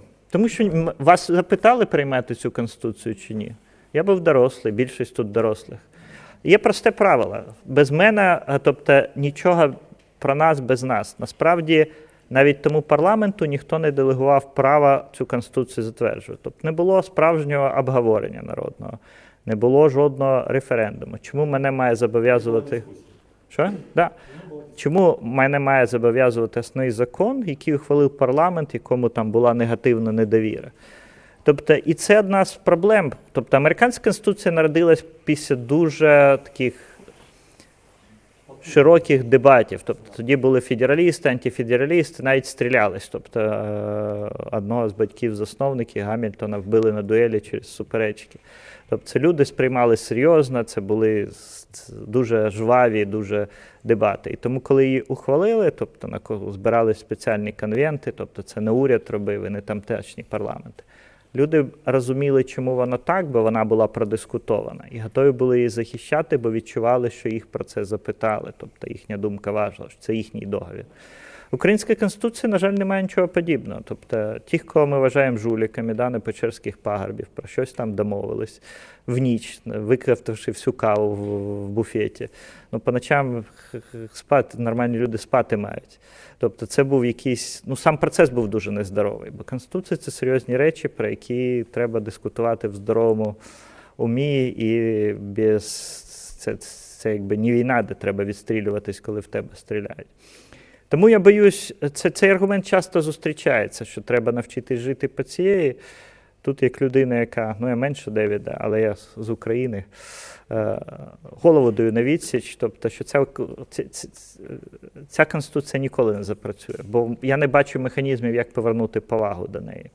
А повага, бо вона прийнята десь тими, кому ми не довіряємо. Є елітістські конституції, коли, як в Британії, тобто, народ довіряє своїм елітам, і це там вони правильно ведуть країну, якби століттями. І ця повага до еліт трансформується в повагу до документів, які вони приймають. Але, на жаль, ви правильно сказали, ви поставили перший діагноз. Тобто немає довіри тих, хто вважає себе політичними елітами. Відповідно, ця недовіра автоматично трансформується на засадничі документи, які вони приймають. Окей, next. Да. Sorry. Будь ласка, чому так категорично щодо президентства і концентрації влади в одних руках? Для прикладу, Сингапур. 30 років був при владі один прем'єр-міністр. О, прем'єр. Так. І тим паче ми зараз бачимо про таке сингапурське диво. There is a question. Why are you so radical about the dangers of the over-concentration of power in the hand of the presidential office? Because we have, for example, some reformists like Lee Kuan Yew, who was a Singapore strong leader who really transformed the country, and now we have impressive transformation from poor country to the one of the economic leader of the world. For Lee Kuan Yew. No, that is for Singapore and Lee Kuan Yew particularly, yeah. Right, okay. So the real question here is this, I think. Again, were you happy with politics before the war started? Because if you're happy with politics, then there's nothing wrong with the system you have right now. Хороша відповідь. Тобто питання ж полягає знову ж таки в конкретному українському кейсі. Якщо ви були щасливі з якістю політики, яка була перед війною, звичайно, нічого не треба міняти. Бо сингапурці насправді щасливі з Лі Кван Ю. Different systems have different effects in different countries. And the situation in Singapore is extremely complicated, and we could spend a long time talking about it. But the whole point is, the fact that it may have worked in Singapore does not mean that it will work in Ukraine. Насправді конкретні політичні конструкції, тобто те, що ми закріплюємо в Конституції, завжди працюють або не працюють в конкретній політичній спільноті, те, що іноді називають політія. І тому те, що спрацювало в Сінгапурі, геть не обов'язково повинно спрацювати в Україні. До того ж, ми з вами можемо довго дискутувати про сингапурську модель, чому вона спрацювала, які плюси і мінуси цієї моделі. Але зараз ми говоримо просте. Якщо українці не щасливі своєю політикою, треба щось міняти. Now, just as two examples, in Singapore, corruption was essentially non-existent. There was zero corruption in Singapore. Corruption levels in Ukraine have been very high from the beginning. Тільки один приклад. Корупція в Сінгапурі фактично нульова, вона просто там не існує. Корупція в Україні від початку, вона зашкалює. People in Singapore were fairly happy with the regime. People in Ukraine have been unhappy with their politics. Very high levels of unhappiness from the very beginning. Люди Сінгапуру насправді задоволені тою політикою, політичною системою, яка у них працює. Наскільки мені відомо, українці ніколи не були задоволені своїми політиками, починаючи з часів незалежності. Now, the only definition of a good constitution is it improves people's lives. So if Ukrainians were really happy with their politics under this arrangement, I would say, yeah, there's no reason to change. But all the complaints that Ukrainians have about their politics, those are all the characteristic complaints of an overpowerful president. So there's every reason to think that that's what's driving this. Власне кажучи, єдине призначення за великим рахунком Конституції – це те, що вони мають робити людське життя в конкретній країні кращим. І якщо ви не нарікаєте, а я чув, що українці майже всі поголовно нарікували на якість політики в Україні, значить щось треба міняти. Якщо вам все влаштовує, як працює ваші взаємини з владою, як працює влада, значить все окей, і міняти не потрібно. And again, what presidents tend to say is, yes, I understand you have all these problems, and I'm going to solve the problems for you. And the problem is that all the problems grow out of an overpowerful president. And so as long as that remains the same, it's going to continue over and over again. Пастка полягає в тому, що, звичайно, кожен кандидат в президенти, кожен президент буде говорити, окей, да, у нас є проблеми, але я допоможу, я їх вирішу для вас. Але, на мою думку, головна проблема полягає в тому, що ці проблеми виростають саме з такого сильного офісу президентства, тому він апріорі не може їх розв'язати. Now, a more comparable example actually would be Nazarbayev. And Nazarbayev did in fact increase the overall wealth of Kazakhstan, and there was some indication he was popular for a while. Ми можемо перейти на ближчий приклад. Це Назарбаєв, який дійсно зробив в Казахстані багато реформ, зробив країну, ну, там, по ВВП вони були значно, ВВП на душу населення значно краще, ніж в Україні. І були ознаки того, що на певному етапі Назарбаєв був доволі популярний президент.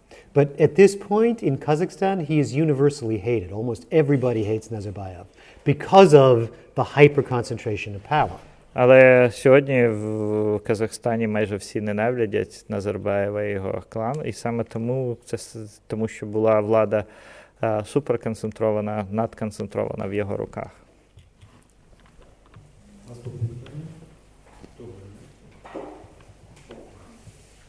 По-перше, хочеться подякувати Девіду за дуже змістовну і цікаву лекцію, а питання наступне. Можна погоджуватись чи не погоджуватись з перевагами тієї чи іншої форми, чи парламентсько-президентської, чи президентсько-парламентської. Але навіть якщо ми припускаємо, що для більшості країн, і зокрема для України, парламентсько-президентська форма є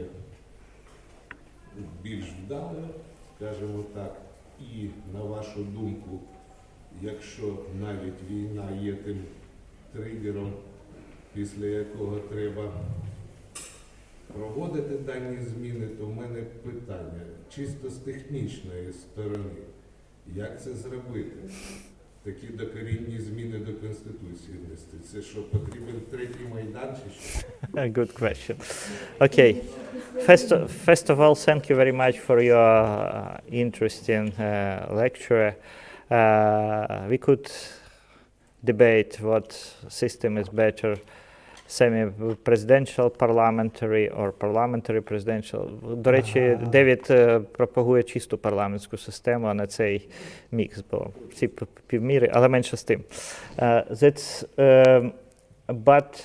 Okay, let's imagine that after the end of the war you persuaded us to change the system. How to technically to start this process? To start the process of reforming the Constitution. Yeah, because it's fundamental constitutional change. Yeah. Good question. And what I really want to ask is, how should we change it? How should we start it? And I'm just turning the question back. Because насправді I'm new here, and I'm learning. Я тут, в принципі, порівняно новачок, і я вчусь, і насправді це питання, це питання, оскільки це питання до українців, це питання не до мене. Now, so I'm just going to give some ideas here, some thoughts. Again, always with the proviso. I've been... Just a piece of advice. Sorry? Just a piece of advice. Just a piece, all right. So first, I think it's got to start outside of government. Don't wait on government to do this. They won't do it. So begin with a genuinely popular participatory process that begins on a town-to-town basis. Не очікуйте, що це за вас зробить влада. Тобто я бачу шлях такий партисипативний, його іноді називають. Тобто процес з залученням широкої участі громадян. Тобто на рівні таких дебатів, дискусій, як, власне кажучи, ми сьогодні проводимо. And if it does start in government, it's going to narrow very quickly. So instead of it being radical change, they're going to find a way. Ukraine's had constitutional change. Little bits of power went from the president to the prime minister, and then back from the prime minister to the president, and nothing ever changed because it was such a small incremental reform. So as you say, we're talking about something big here. If it gets taken over by the government, it will be squashed before it ever gets going. Пам'ятайте, якщо за це візьметься уряд, то врешті ж цей масштаб змін дуже швидко перейде до якихось таких точкових і незначних, що ми неодноразово бачили. Врешті-решт українська конституція не раз реформувалась, трошки влади передавали уряду, трошки влади поверталися президента, але по суті нічого не змінювалося. And again, this has happened in other countries, so this is not like, crazy thinking. It happens Chile when для enough вас так people само, get yeah. involved and get committed. Насправді це не фантазія, не утопія. Ми знаємо реальні приклади з реального життя, коли такий низовий рух приводив до фундаментальних конституційних змін. And maybe right now we have a Chile process. Chile. Yes, right. Прямо зараз, буквально, те, що відбувається на наших очах, це процес в Чилі, хоча вона прям. Right. So the goal is to get a kind of political momentum going before the government takes it over. But if there's enough momentum, the government's going to have to respond. Тобто насправді технічно потрібно створити такий імпульс доволі достатньо потужний імпульс для реформ перед тим, як уряд перехопить ініціативу. Це дійсно технічно дуже складно. Але знову ж таки, щоб він не міг осідлати цю конституційну реформу. Але приклади свідчать, що це можливо. So this is kind of the Maidan writ large, for the whole country, everybody turning out demanding reform. And it's happened before, it happened in the Maidan. Коли дуже значну кількість громадян охоплює відчуття, що потрібні докорінні реформи. Це те, що у вас дух, який був на Майдані, тобто здавалося, що так же далі жити не можна. Now, here's the key thing, though. The trouble with the Maidan is that there were goals, but they weren't really clear goals. And the result was a lot of that got co-opted by elites and directed toward their own ends. Насправді, ключова проблема Майдану, який ви згадали, була в тому, що він мав свою мету, але це була короткострокова мета. І, власне кажучи, коли він її досяг, еліта перехопила ініціативу і, власне кажучи, змінилися персоналі і не змінилася система. So it's not going to be enough, for example, to say we want a less powerful president. There have to be specific amendments proposed to the Constitution. Because talking in vagaries isn't going to help. There's got to be technical material available to І people. ці загальні ідеї на кшталт, що нам потрібен менш сильний президент з меншими повноваженнями, так воно не працює. Вам потрібно виходити на дуже конкретні зміни, виписані зміни до Конституції, як, наприклад, там громадянська війна була за скасування рабства. I just take a приклад of the example of civilian war in. It was, в Америці дійсно ідея полягала в тому, що рабство треба скасувати. Такий масовий рух. Але вона була втілена не в перемозі в громадянській війні, а саме в 13, 14, 15 поправки до Конституції, яка визнала громадянські права за чорношкірими і скасувала рабство, тобто визнала за ними мінімум теоретично рівний статус. Тобто треба доходити до масштабних фундаментальних інституалізацій ідей. Now, the second advantage Ukraine has is it has an educated population. So it's a population that can actually engage in thinking about and talking about constitutional reform. Друга перевага України, яка реально існує, це дуже освічене населення, дуже освічені громадяни, які можуть розуміти і дебатувати доволі складні речі, складні питання конституційної реформи. The third advantage Ukraine has right now is that it has a very engaged population. So it's a population that's actually thinking about the future. A lot of people have lost their lives. A lot of Ukrainians believe they deserve better than they've had in the past. І третя перевага, що на сьогодні дуже багато українців включені в суспільне життя. В нормальному житті люди живуть своїм приватним життям.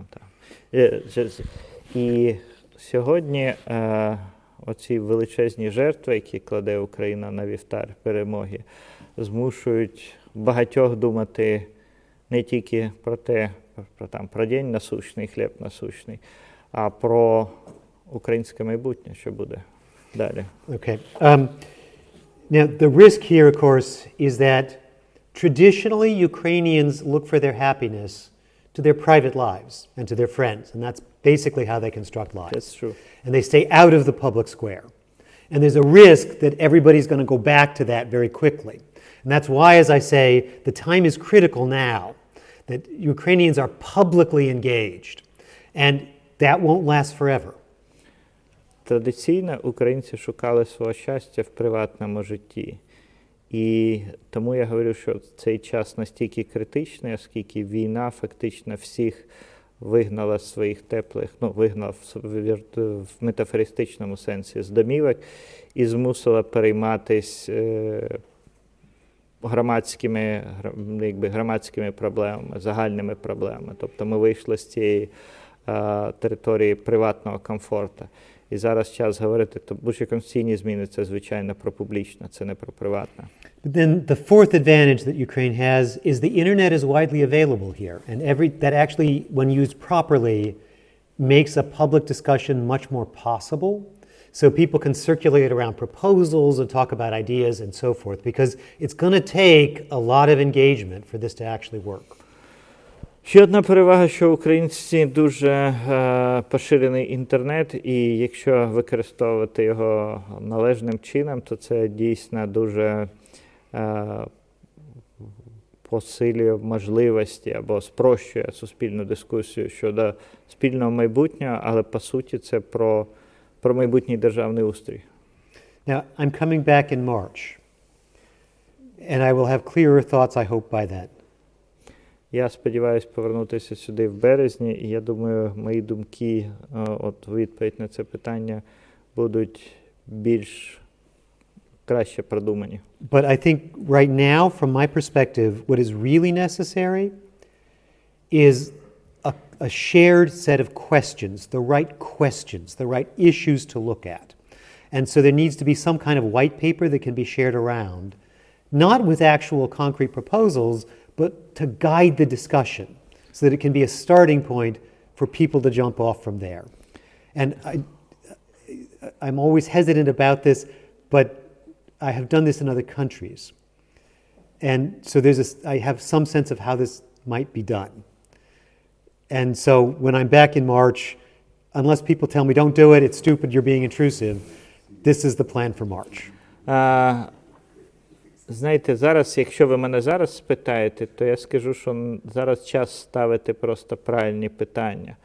Ставити питання і починати дискусію. Бо зараз головне не вийти на результат, умовно, проєкт нової Конституції, а, власне кажучи, правильно відфреймити, правильно змодерувати дискусію і вивести її, спрямувати її в належне русло. Тому що ми не маємо... Я кілька разів робив це в інших країнах і сподіваюся, коли приїду сюди в травні, то ми спробуємо її запустити, цю дискусію, як мінімум рамку дискусії. Тобто не відповіді, а саму рамку дискусії, щоб люди зрозуміли, що це важливо. So right now, if there were to be a discussion of this sort, it wouldn't go anywhere. People don't know, where to start. And so the goal of this white paper would be to kind of formulate that. And so in March, there may be some big event where we try to pull people together and start to frame up the questions. Тому ми плануємо створити те, що називається біла книга, тобто сама для обговорення таких тези для обговорення. Тому що часто люди не знають, з чого почати. От, власне кажучи, над цим я зараз працюю. And last. Дякую за можливість, що ви все-таки завітали до Полтави і поділилися вашими думками. Питання наступне, пов'язане з цим обговоренням і те, що запитав до мене. Дійсно, Конституція потребує змін, які ми будемо мати змогу впровадити через деякий час після нашої перемоги. А отже, практичне питання до того, як ви переглянете березень, з вашої точки зору. Що б могли порадити нам, українцям, що саме може зробити за цей час громадянське суспільство, щоб почати або мати можливість ці зміни все-таки потім впроваджувати? Тобто, з вашого досвіду в інших країнах, практично, до березня місяця, що ми можемо зробити саме зараз, щоб потім мати цю гіпотетичну можливість, ці зміни майбутні впроваджувати в життя? Very nice question, by the way. First of all, thank you very much for your thoughts you shared with us. And Yeah, I believe that the constitutional amendments, constitutional changes is must and really timely, but the question is very practical. Until you return back on March, what we could do for the next half a year here? Could you... In Poltava. In Poltava Ukraine? or in Ukraine? In Ukraine. In Ukraine, yeah. Yeah, what civil society should do to not just sitting and waiting?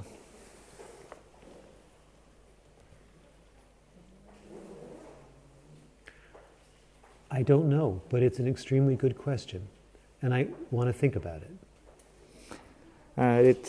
Насправді я не знаю відповіді прямо зараз, але це неймовірно гарне запитання, яке дійсно говорить, що ми на правильному шляху. Я подумаю про це. At a minimum, building networks. If there's going to be real change, there has to be connections between civil society organizations all over Ukraine to build the support for the idea of constitutional reform and to convince people that it's possible. Як мінімум, потрібно будувати мережу організацій і спільнот, які можуть включитися в рух за конституційну реформу і переконувати, що це можливо. Now, so, as I say, nobody's asked me this question yet, so I have to think about it. But I'm really going to be thinking about it over the next several days. Насправді ніхто мені ще не ставив такого питання в Україні, надзвичайно гарного питання. І я думаю, що кілька днів я буду думати над ним. Anyway, I wouldn't like to shift your visitation till June or July. March, please. No, March for sure. No, March for sure. Here's one thing I can do. And again, I'm always... So in Burma, I've been around so long that it's like I'm one of the leaders of the movement and I get to say anything I want to say. And I'm trying to be careful here about not intruding, about not overly asserting myself.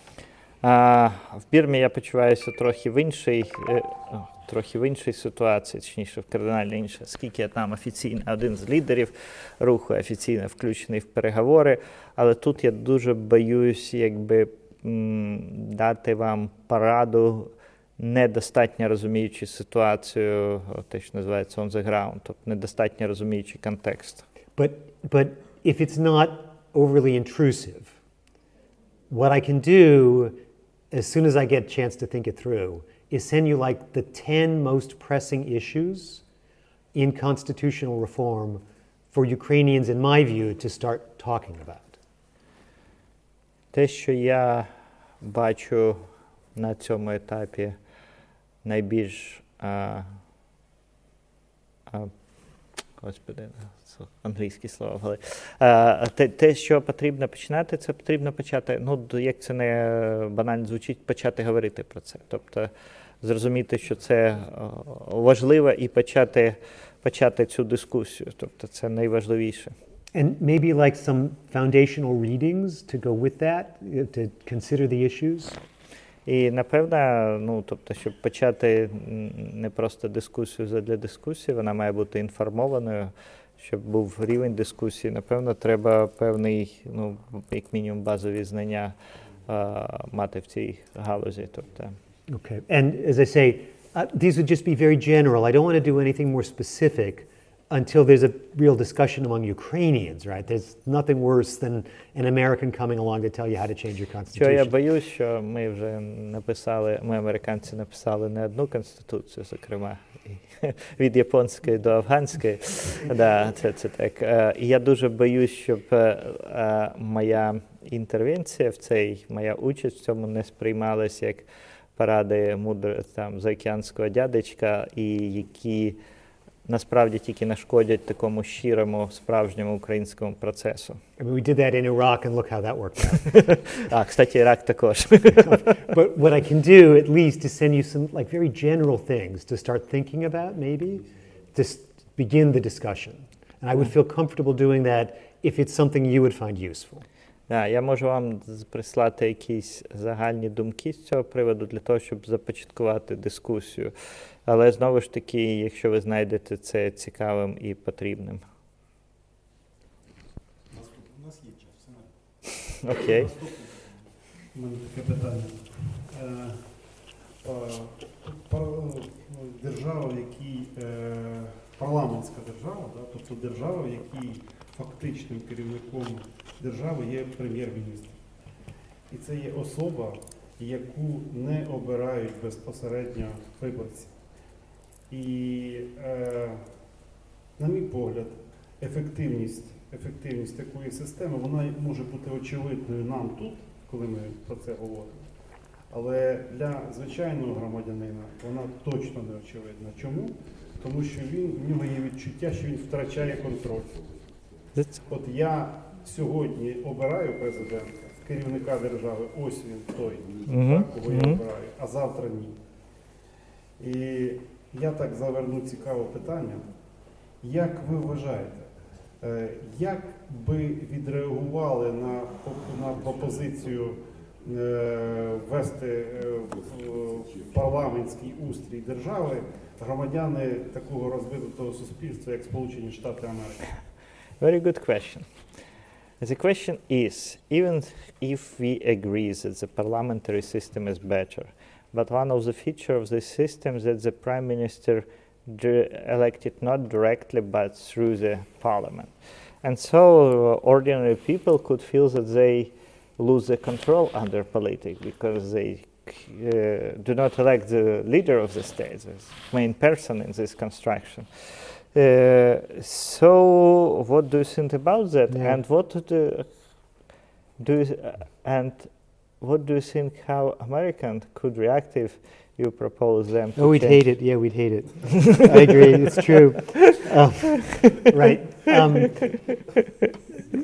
So it is absolutely the case that the people don't like the idea of a parliamentary system. They like the idea that they get to elect the president. Да, тобто, це правда. Тобто, люди не люблять ідею парламентської системи, вони люблять обирати і вважати, що це їхній обранець. So you're right. When you first propose it, people are going to say, oh, we're going to hate that because we want to control the president. Тому, коли ви вперше говорите про це, вони говорять, абсурдна ідея, ми ненавидимо її, тому що ми хочемо контролювати президента. Okay, now here's the thing. Do Ukrainians think they're in control of their president? Але будемо щирі, ви вважаєте, що ви контролюєте вашого президента? But it's imagining, right? It's all fanciful, right? And that's the point. In theory, it sounds great, but the reality is directly elected presidents become incredibly powerful. And prime ministers, by contrast, stay much more under control. It's counterintuitive, but that's the way it works. Тому, коли ми придивимось до цієї системи, психіка людська сприймає так, що дійсно це людина, яку ми обираємо, значить контролюємо. Але якщо розібратися, то прем'єр, якого можна переобрати, не скликаючи вибори, просто одне голосування в парламенті, він набагато більше перебуває під контролем. Не безпосереднім, але все ж таки під контролем, крім президента, якого фактично йде в світі от 5-7 років, ну залежно, 4 роки, залежно від країни. Все, ви видали йому чистий чек з підписом. But it's not evident. It is not, and that's the problem. And in addition, psychologically, once people elect the president, it's like they think he's their father and will take care of them. And almost like they can send him an email and he'll fix their lives or something. But the problem is the president is not your father. And the president is not your priest. The president is your employee. But people forget that all the time. And presidents forget that all the time. Оскільки люди напряму обирають президента, їм здається, що це такий виборний батько, який має розв'язати всі їхні проблеми. Тобто, що йому можна написати емейл, і він прибере там у тебе у дворі, тому що ви ж його обрали. І до нього психологічно так люди влаштовані, починаються ставитися як до батька. Але ж насправді сама посада президента задумана не як батька, не як такий покровитель і патрон, а як найманий менеджер. І проблема, що оця психологічна трік відбувається, тобто в голові перевертається. Да. So the hard reality here, which again, as you say, it's a very hard sell, it's hard to convince people. Members of parliament are much better at controlling the prime minister than ordinary voters are at controlling the president. And that's just the reality. Да, тому насправді члени парламенту, оскільки вони поінформовані, оскільки вони професійні політики, набагато краще контролюють прем'єр-міністра, ніж пересічні громадяни контролюють президента, якого вони обирають. Now, that's also going to shift power to the Verkhovna Rada. But countries where legislatures are more powerful relative to the executive, relative to the prime minister or the president, are also stabler and more democratic, and they produce better policy. So raising the power of the Verkhovna Rada is an additional advantage to this. Да, і перетік влади до парламенту, до Верховної Ради буде само по собі перевагою, оскільки все ж таки Рада представляє дуже різні шари населення. Тобто по своїй структурі парламент – це балансатор різних інтересів і різних, навіть якщо немає ідеології. Now, here's the problem, and again, please forgive me for speaking honestly, but the Verkhovna Rada is in the habit of not doing very much, and mostly doing what the president says. So obviously, the structure of the Verkhovna Rada is also going to have to be changed, along with the electoral law, in order to make this work, because we're shifting so much power to the legislative side. Але будемо щирі, навіть простий трансфер влади від президента до Верховної Ради не вирішить всіх проблем. Тобто реформа має бути комплексною, ми маємо реформувати саму Верховну Раду, як вона працює, ми маємо реформувати структуру кабінету і ми маємо реформувати, звичайно, електоральне право, тобто виборче право, як обирають депутатів. But fundamentally, I agree with you. The people aren't going to want to hear this. And it takes a really politically mature country to say we want to give up directly electing a president because that usually has bad results, and we want to move to a parliamentary system. It's not an easy sell. That is absolutely true. Але я з вами знову ж таки погоджуюсь, що продати ідею трансфера повноважень від президента до парламенту доволі важко. Але водночас це говорить там, де це можливо, тобто про політичну зрілість нації. Тому що дійсно, людська психологія так спрямована, що люди, по-перше, хочуть обрати когось, на кого вважати, що він має розв'язати всі проблеми, а по-друге, мати оцей проблема психологічна, мати уявного батька. And simply as a political matter, it may be necessary to retain a hybrid system, but to radically shift power from the president to the prime minister. Можливо, політично неможливо в Україні ліквідувати посаду президента, але навіть в межах цієї напівпрезидентської або напівпарламентської гібридної системи, які називають на Заході, все ж таки значний трансфер влади має бути від президента до парламенту. Okay, right now back home, I have people researching exactly this. How many times in the world did countries move from a presidential system to a parliamentary system? And the answer is not many, because politically it's difficult to do. But we're looking at the conditions that made it possible. So in March I'll know more. Прямо зараз у моєму центрі ми досліджуємо, наскільки часто вдавалося перейти від президентської моделі до парламентської моделі. І вже зараз відповідь, очевидно, не часто. І тому ми активно досліджуємо, які умови або передумови були у такої політичної реформи. Наступне. Можна обрати контроверсійне питання? Да. Якщо нація зріла і готова перейти від президентської до парламентської, тобто, щоб не так тоді США? Fantastic question. If a mature political nation are ready to shift from the presidential system to parliamentary system, what is wrong with the United States? We're not a mature system. So seriously, American voters right now are very immature politically. Насправді ми не є зрілою політичною системою. Зараз американці виборці голосують. Не зріла нація, це факт. Я сам прожив доволі довго в Америці, вони голосують набагато гірше нас. Тобто це голос... We've gotten more... Вони голосують як футбольні фанати. Yeah, see, I mean, it's a strange thing, I know, but but what's going on is America is so powerful and so rich, we don't have to be mature. So our voters can behave like children and yet assume that the system will save them. And that's what's going on right now. Our voters are behaving purely out of emotional positions and not at all about ideas or policies or anything. And they're just assuming that we'll always be the richest, most powerful country in the world. Ми стали заручниками, тому що ми найбільша потуга в світі і найбільш багата, ну, якщо брати загальне там ВВП країна в світі. Власне кажучи, тому нам здається, що ми можемо дозволити собі голосувати як діти. Зараз в голосуванні абсолютної більшості виборців в Америці немає жодної ідеології, жодного раціонального зерна. Є чиста емоція, свій чужий. Тобто. І тому Америка настільки розділена сьогодні. Now, I'll just give you one example right now because it's actually super scary for the world. Mr. Trump, of course, claims that he won the 2020 presidential election.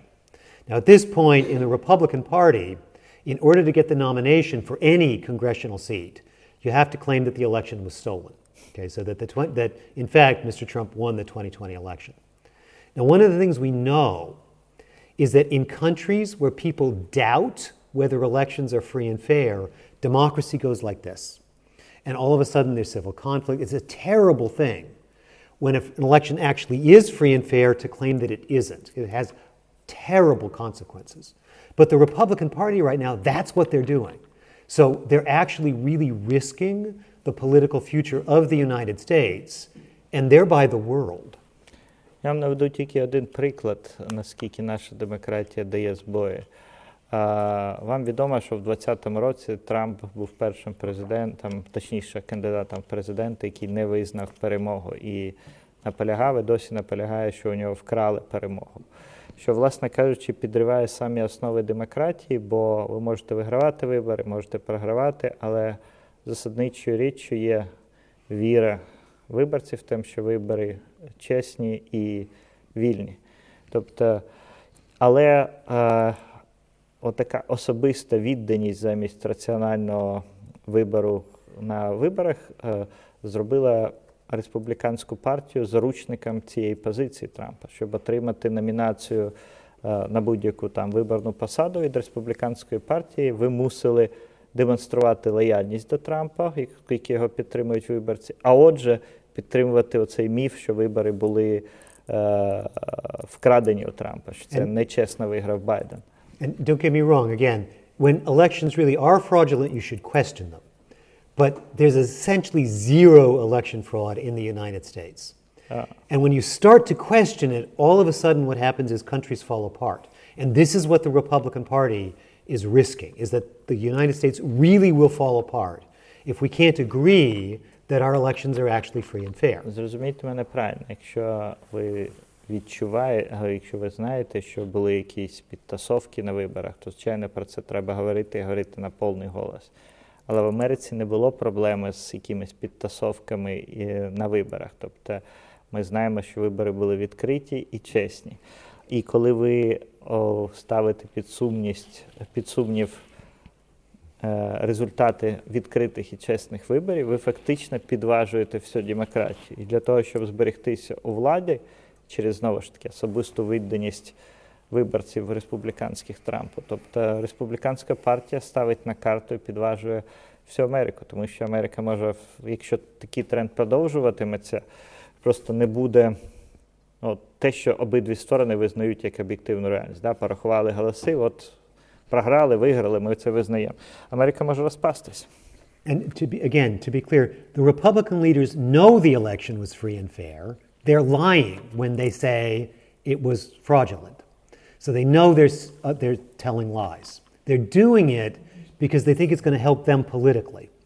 And in so doing, they're risking the country. Right? Now, that's really, really immature. Right? That's really not people who are thinking things through responsibly. And what they're doing, though, is they're assuming that because America has been so strong and so stable for so long, it will always be the case. But I've seen this in other countries. There are huge risk factors right now in the United States. And for the first time in my life, seriously, I've started to look at Canada and New Zealand as places to move in case I have to leave the United States. Насправді ж лідери республіканської партії знають, що вибори були чесні і що Трамп їх програв. Але вони свідомо підманюють своїх виборців, підтримують цю брехню, тому що це політично вигідно, тому що, знову ж таки, виборці концентруються, вперше, можливо, настільки в історії Америки, виборці об'єднані не навколо ідей, а навколо окремої лояльності, окремій персоналі, йдеться про Трампа. І це говорить саме про політичну незрілість, коли політики задля збереження влади ставлять на кін, тобто ризикують, власне кажучи, державністю. І тому я вперше в моєму житті після цього став подумувати і подивитись на Нову Зеландію і Канаду, що я буду робити, якщо Америка почне ставати нестерпною країною. So the most mature political countries in the world, Scandinavia and New Zealand, and they're all parliamentary systems. Найбільш зрілі демократії, політичні системи в світі – це Нова Зеландія і Скандинавія, і вони, це безумовно парламентські системи. But the US is nowhere near the top of that list. На жаль, ці Сполучені Штати далеко зараз не в топі зрілих демократій. Hi, my name is Igor. Thank you very much for the discussion. I absolutely agree with we have to speak about all of this already now, already yesterday. But I read another opinion from one of Ukrainian philosophy experts. We had discussion a couple of weeks ago here. He said that if most of people fight and spend their resources, energy, money, time, lives to fight because they suppose, they dream that the future after the war will be like before. They fight to have the world like before. And if we say them that it will never be like before, that it will be another world in all levels, in mental, psychological, finance, everything. This is the question. If they will fight like now, and if they will be brave like now, and if we win. And another question is, if we speak about constitution, how do you think the restrictions and of human rights we have in Ukraine now? For example, like they close borders for men, and thousands of families are broken because women are there, men are here, they can't find job, and they close people here. What do you think, and how this problem was solved in other countries maybe? If possible, one more easy third question. For example, conference in Lugano. They start to speak about future after the war, how much money they will give to Ukraine, but why they will not speak or advise about political system, constitutional changes. They speak only about money they will give. And who is this? Lugano, it was like fundraising conference by Ukrainian government. Got it. Okay. Yeah, okay. Lugano, that is a small city in Switzerland. Yeah. Lugano. Okay. Lugano, Thank you. All right. So I have a better answer for the second and third question than for the first. Я маю на друге і третє запитання кращі відповіді, ніж на перше. I'm sure this Ukrainian philosopher you speak of understands Ukrainians better than I do. Я переконаний, що філософ, якого ви згадали, розуміє Україну краще, ніж я. The only thing that I would add, though, is, yes, of course, Ukrainians want to go back to the situation sort of before the war. It was better before the war. But I'm rather confident most Ukrainians would say, yeah, but wouldn't it be nice if it were even better than it was before the war? Which is what we're talking about now, right? So going back doesn't mean just going back. It means going back and then maybe even getting better. Я переконаний, да, звичайно, українці хочуть повернутися до воєнний стан, бо тоді було краще. Завжди в мирі краще, ніж в війні. Але я також переконаний, що більшість українців не будуть заперечувати, якщо ми повернемось в якийсь кращий стан, ніж був до війни. І тому, власне кажучи, ніхто, напевно, не буде заперечувати, щоб було краще. Now, in terms of human rights, I do have a more concrete answer. The reality here is human rights mean nothing unless you get power politics right. So if the political structure is wrong, you can put as many individual rights protections in your constitution as you want. They're not going to mean anything. Щодо прав людини, то насправді, скільки б ви не записали прав людини в вашу конституцію, яким би не був довгим цей Bill of Rights, він запрацює, він стане реальністю тільки якщо у вас правильна структура влади.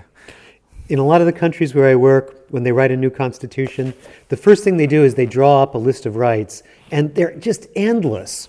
And you read those rights and you think this country must be the best country in the world because there's rights to everything. But the reality is people stick it in the constitution because they're just intending that those be empty provisions. They're not going to mean anything because there's no way to enforce them. And there will be no way to enforce them unless the structure of politics is right. And that means the president and the legislature. Я працював в багатьох країнах, які починали свої, формувати, писати нові конституції з довгих переліків прав і свобод людини і громадянина. І коли ви читали, вам здавалося, що це має бути найкраща країна в світі, бо є право на будь-що. А знову ж таки, права людини – це не чарівна паличка, яка просто сама себе реалізує. Тобто потрібні структури всередині влади, які будуть забезпечувати реалізацію цих прав людини. В противному разі це порожня декларація. І тому знову і знову повертаючись, якщо у вас немає правильної структури влади, то права людини – це порожнє слово. Courts are always the weakest part of government. And they have power only when there's a balance of power between the other parts of government, which gives them some room to actually do their work. And so as a result, it's those other parts, paradoxically, we have to focus on first before we can start talking about making human rights an enforceable reality in Ukraine. І змусити запрацювати правильний механізм влади ви можете тільки, коли у вас є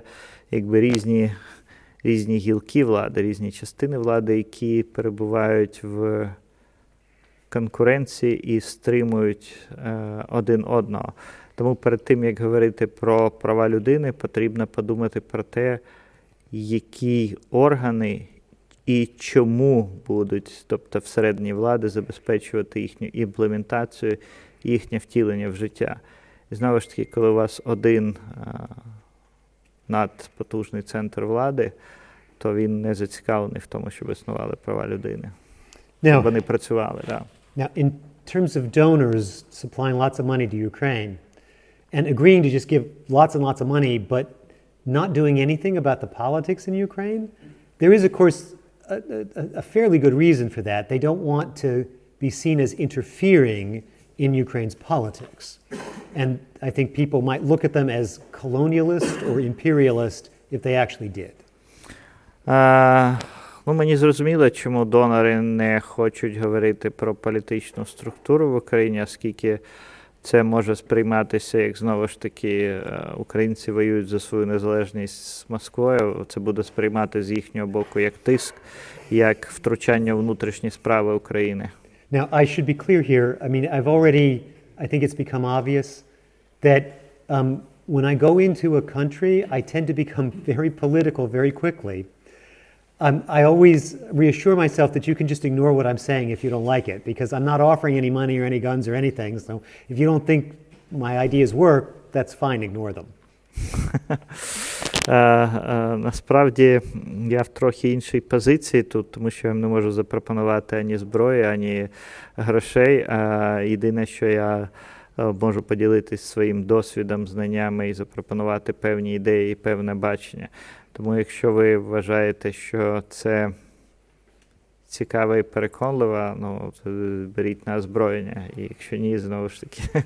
But I do have to say that this idea that these donors are acting in a neutral way, which is what they want to claim, honestly drives me crazy. Because everything you do influences politics. So every time they deliver money, they're influencing politics one way or the other. Even if just by deciding who they're going to give it to, they're influencing politics. І ця ідея, що донори мають бути нейтральними, для мене виглядає, як це, не хібною, божевільною, тому що, що б ви не робили, це кінець кінцем впливає на політику. Навіть коли ви нічого не вимагаєте, але даєте гроші тому чи тому органу всередині країни, звичайно, це політика, це політичне рішення. And so I think those of us from the international community, when we claim to be neutral, what we're really doing is just evading responsibility for our actions. We should admit, yes, we're acting in a political way. We hope that it's a productive, that it's a positive, helpful political way. And we want to leave space, of course, for Ukrainians to say, you're not being helpful, go back home, in which case I will. Тобто, тому, коли ми наголошуємо, чи донори, чи ми західні, люди на своєму нейтралітеті, не втручання, насправді це не більше, ніж бажання уникнути відповідальності за свої рішення. Тому що, звичайно, будь-яке допомога, втручання, спонсорство, донорство – це все дії, які мають політичні наслідки. Звичайно, ми не маємо тримати Україну в жорстких шорах, тобто, і завжди залишати за Україною останнє слово. Але ми маємо визнати, що будь-які наші дії, врешті-решт, мають політичні наслідки і носять політичний характер. І не умивати руки, що ми нейтральні, ми тут вам далі гроші, робіть за що хочете. And obviously this is a subject that I have strong feelings about. At this point in Burma, I feel Burmese, and what happens to them happens to me. And I'm there all the time. I have a house there. I was an enemy of the state for a while. I'm an enemy of the state again. I still go into war zones to help them because they're my people. And that's because ultimately, the measure of my work is whether it actually helps them or not. And that's the only thing I actually care about. В Бірмі я почуваюся трохи по-іншому, тому що коли я там, я почуваюся бірмійцем, я там дуже давно, там я відчуваю себе теж як вдома, і тому мій уряд не допомагає насправді, принаймні тим бірмійським повстанцям, з якими я працюю, тому мені легше говорити, бо я один з них, тобто я з ними, переживав всі труднощі, я з ними був поза законом, і тому ми поділяємо спільну долю. Там мене ніхто не звинуватить, що я західний неоколоніаліст. But this is not the way, I'll wrap up and just, this is not the way in general the international community works. Because their agenda is not set here in Ukraine. Their agenda is not about making sure that life in Ukraine gets better. Their agenda is set back home in their headquarters in New York or Washington, D.C. or Geneva or Brussels. And that's where they answer. And so the result is all of their incentives come from there. Now this is profoundly a corrupt way to do this kind of thing. And I wish I could change it, but I can't. It's just the way the structure works. And it's really important to remember that. And so when those folks in Lugano, when you say, why can't you actually help? The answer is their incentive isn't actually to help. Not in any concrete way. Their incentive is to make the folks back home happy. Треба не забувати, що донори мають свої стимули, які змушують їх щось робити, на жаль, не в Україні, а в Брюсселі, в Вашингтоні і в інших столицях. Тому, коли вони щось роблять, не забувайте, що вони служать не так українському народові, як своїм, кому б вони там не були підзвітні, донорам, точніше, виборцям, платникам, начальству, політичному керівництву. І, власне кажучи, звичайно, хотілося б, щоб ця допомога завжди була такою, щирою, служила народу, якому надається, але добре, що сьогодні інтереси України співпадають з інтересами Америки, але пам'ятайте, що настільки нам допомагають, я трохи, тільки, не тому, що всі так люблять Україну, а тому, що інтереси співпадають, Зараз. Останнє питання. You really read 72 books about Ukraine? I really did. Yeah, okay. I can't because I can't read Ukraine yet. I'm trying. I can't read Ukrainian yet. And many of the best books are written in Ukrainian. But yeah, there are, I think, about 110 books written in English about Ukraine. And I've read 72 of them. Yeah. And I own about 20 more. Да, тобто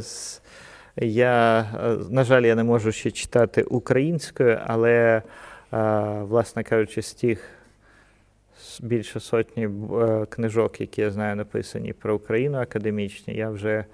How many have you read? About 72. Близько Between 70 and 75. Це, да, тобто між 70 і 72 я вже прочитав, ще 20 я вже купив.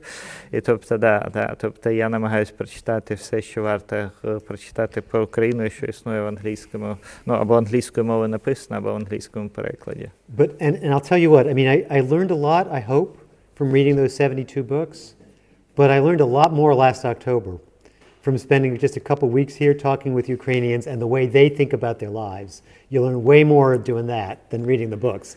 I do the books because that's what I can do first before I come. Але насправді за кілька тижнів в Україні минулої осінь я дізнався більше, ніж цих 72 книжок. Звичайно, книжки корисні, але як передмова, як вступ щоб краще розуміти життя. Але найбільше ти дізнаєшся з спілкування з людьми, які живуть в цій країні. The last question. Okay, the last question as the curfew is coming. Yeah. Before war started in Ukraine, we were in the middle of decentralization Yeah. processes. They were, by the way, not formalized in our constitution. And yet that reform is known to be one of the most successful in Ukraine. Yeah. So my question is, can strong local governments prevent Ukraine from falling into post-war presidential dictatorship? What a great question. Yes, unambiguously yes. So when we look to deconcentrate power, we look in all kinds of ways. And I spoke today about presidents versus prime ministers. But you don't look just at that. You look to raising the capacity of the legislature. You look to raising the capacity of courts. But in fact, what I've written most about in all the world is decentralization. Because I think in many ways it's the key. And so I agree this is probably the most promising strategy in the long run. In part because it obviously works, right? So you got to look to see stuff that works. Because different things work in different countries. So yes, emphatically so. Yes, but the wartime really undermines this reform. I know. Some mayors try to play their own game, and they were just cut off. Yeah, and that's going to continue after the war, right? Because centralization is now concentrated. The assumption is it's going to continue, so there's going to have to be some affirmative action to deconcentrate this, yes. Окей. Насправді йдеться про те, що якщо мене питають, що найкраще сприяє демократичному розвитку, це децентралізація, напевне, що я скажу. Тобто це одна з найбільш багатообіцяючих і перспективних ідей не тільки в Україні, по всьому світу. Тому в Україні ця реформа, напевно, була одною з найбільш далекосяжних і стратегічних, але потім ми поговорили про те, що війна, на жаль, дуже багато в ній підірвала, бо фронта кількох мерів закінчилась для них плачевно. Я мав на увазі Чернігів, я мав на увазі там Дніпро, які, тобто, одним махом були місцеві влади поставлені на місце. And let me phrase this more positively. I mean, checks and balances in a certain sense is a negative idea. And negative here just means the goal in decentralization is to keep the president from getting out of control. So the goal is to control the president. But there are positive advantages of decentralization too, because the only real democracy is local democracy. The only place anybody really feels they have influence is on the local level. And so if power were pushed here to Poltava, it could do great things about it, and it's a school for civic virtue. It's a way for people to get experience in governing themselves. So there's all kinds of terrific advantages to this approach. Насправді це ідея стримування противаг по-своєму негативна, тобто вона має тримати в певних межах, ну, насамперед, сильного президента, але також інші гілки влади. А от децентралізація є сама по собі ідея позитивна, оскільки демократія, справжня демократія, працює тільки, ну, тобто, чим ближче до людей, тобто чим менша спільнота, тим краще вона працює. Бо насправді саме місцеве самоврядування є школою залучення громадянського суспільства і розвитку спільнот і оцього громадянського служіння, бо місцева політика – це те, що можна доторкнутися, не те, що ви бачите по телевізору. Тому це один з найкращих трендів, який ну, насправді може бути. А ви розумієте, що без морально-етичних норм це все не працює? Do you think that without some like a moral imperative that just doesn't work? What doesn't work? These formal systems Yeah, so again, check and this kind of balances, goes back to your that is earlier about the moral in question. politics. Yeah. Constitutions give you tools. If the people don't want to use the tools, they're not going to use them. And so, yes, without a focused desire on the part of the Ukrainian people to take control of their destiny, none of this will work. On the other hand, even if you have a desire to take control of your destiny, that's not going to work unless you also have the tools. Тобто, ну, звичайно, бо Конституція, повторюсь, це є, власне кажучи, інструментом. Без бажання належним чином використовувати інструмент, він просто не буде працювати. I add something from myself. Да? Насправді, наскільки я розумію американську політичну філософію, вона трохи по-іншому побудована. Тобто, насправді, сама ідея правильної організації політичного суспільства – це використовувати людське его на загальне благо. Бо ну, віра в хороших людей, вона, як правило, погано закінчується, як не савонаролами, так ленінами. Тому я думаю, що, звичайно, якийсь мінімум, базовий стандарт моралі має бути, бо якщо всі безпредельщики, нічого не буде працювати. Але з іншого боку, ідея Конституції полягає в тому, щоб стимули, те, що incentives називається англійською, вони сприяли хорошому в людині і якби притамовували, пригальмовували погано в людині. Тому що якщо ви думаєте, що в Америці політики моральніші за українських, розчарую вас, ні. Просто там по рукам б'ють, а тут ні. Я нічого не думаю, мир везде одинаково. Везде одинаково. Просто сама політика по собі, тобто святі не йдуть в політику, це правда. Вони йдуть ну, в лікарі, там, вчителі, ще кудись. Політика вимагає дуже специфічно. Ну, хижаки, тобто в політику йдуть хижаки. Хижаки мають своє, і такий відбір панує скрізь. Просто питання, чи політична система вибудовує клітку для цього хижака, і він не кусається, чи вона дає йому їсти всіх навколо. And let me just add one Там last холодно. thing. So there's this question about the moral imperative and whether it's necessary. And of course it is, right? If Ukrainians don't actually want to govern themselves, and there are places in the world where people don't want to govern themselves, then none of this is going to work. But here's the thing. I've said constitutions are a tool, but sometimes the availability of a tool can create the moral imperative. Because realizing that it's possible, people can sometimes want to make it work. And to push the metaphor, so I do a lot of woodworking, I build things, and whenever I buy a new tool, I want to use it all the time because it's out there in the garage. I just bought this really fancy new saw, and I'm looking for projects to use the saw on because suddenly I have it. And before I didn't have it, I didn't realize that I desired to use it. And the same can be true for real democracy. Звичайно, моральний імператив важить, тому що якщо люди не хочуть саме якби врядувати собою, а хочуть віддати владу комусь, тобто і казати, ти в усьому винуватий, ти за нас відповідаєш, то ну, багато де в світі таке трапляється. Але гарна, знову ж таки, Конституція не більше, ніж інструмент. Але гарна новина, тобто, я вам наведу метафору, коли я купую новий інструмент, я хочу його попробувати, придумати щось, як його використати. І тому демократія і правильна Конституція мають бути ще й цікавим експериментом, цікавим якби, авантюрою для вас. Тобто, якщо ви цим займетесь, вам захочеться, щоб воно працювало, а не лежало десь в шафі.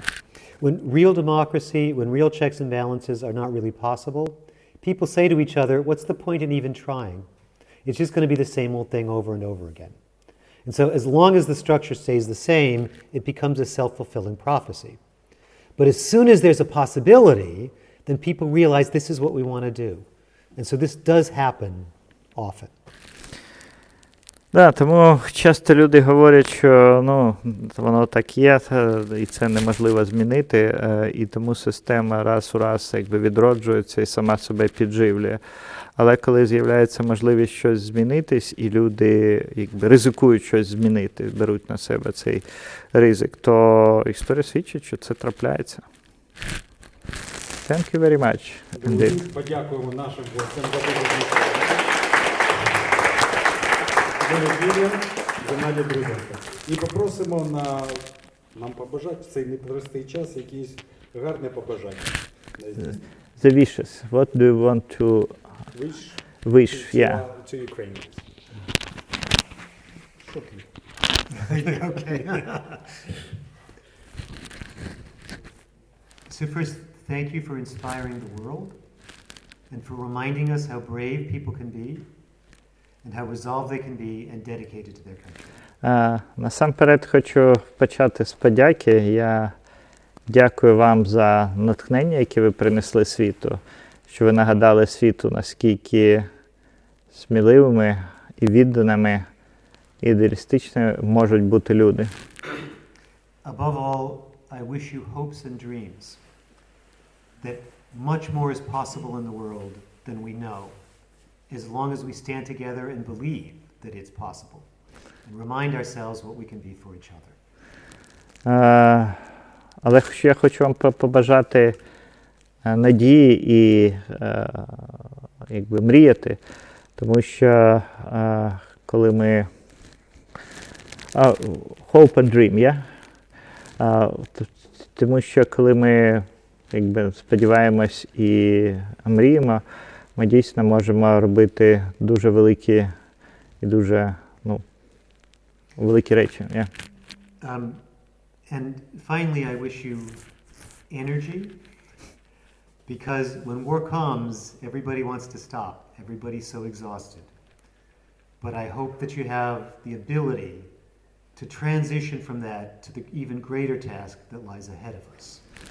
Я також хочу побажати вам невичерпної енергії, тому що коли війна виграна, то всі, здається, виснажені і хочеться просто нічого не робити. Але я бажаю, щоб у вас вистачило енергії виконати ще більшу місію, ніж просто виграти війну, яка наразі лежить перед усіма нами. As I said, this story could go either way, but I actually believe in my heart that the next 100 years for Ukraine will be Ukraine's best 100 years ever. Звичайно, історія може піти різними шляхами, але я глибоко вірю в моєму серці, що наступні 100 років будуть найкращими роками для України за всю її історію. And I hope I get to see a good bit of it with you. Я сподіваюся, що я це ще побачу разом з вами.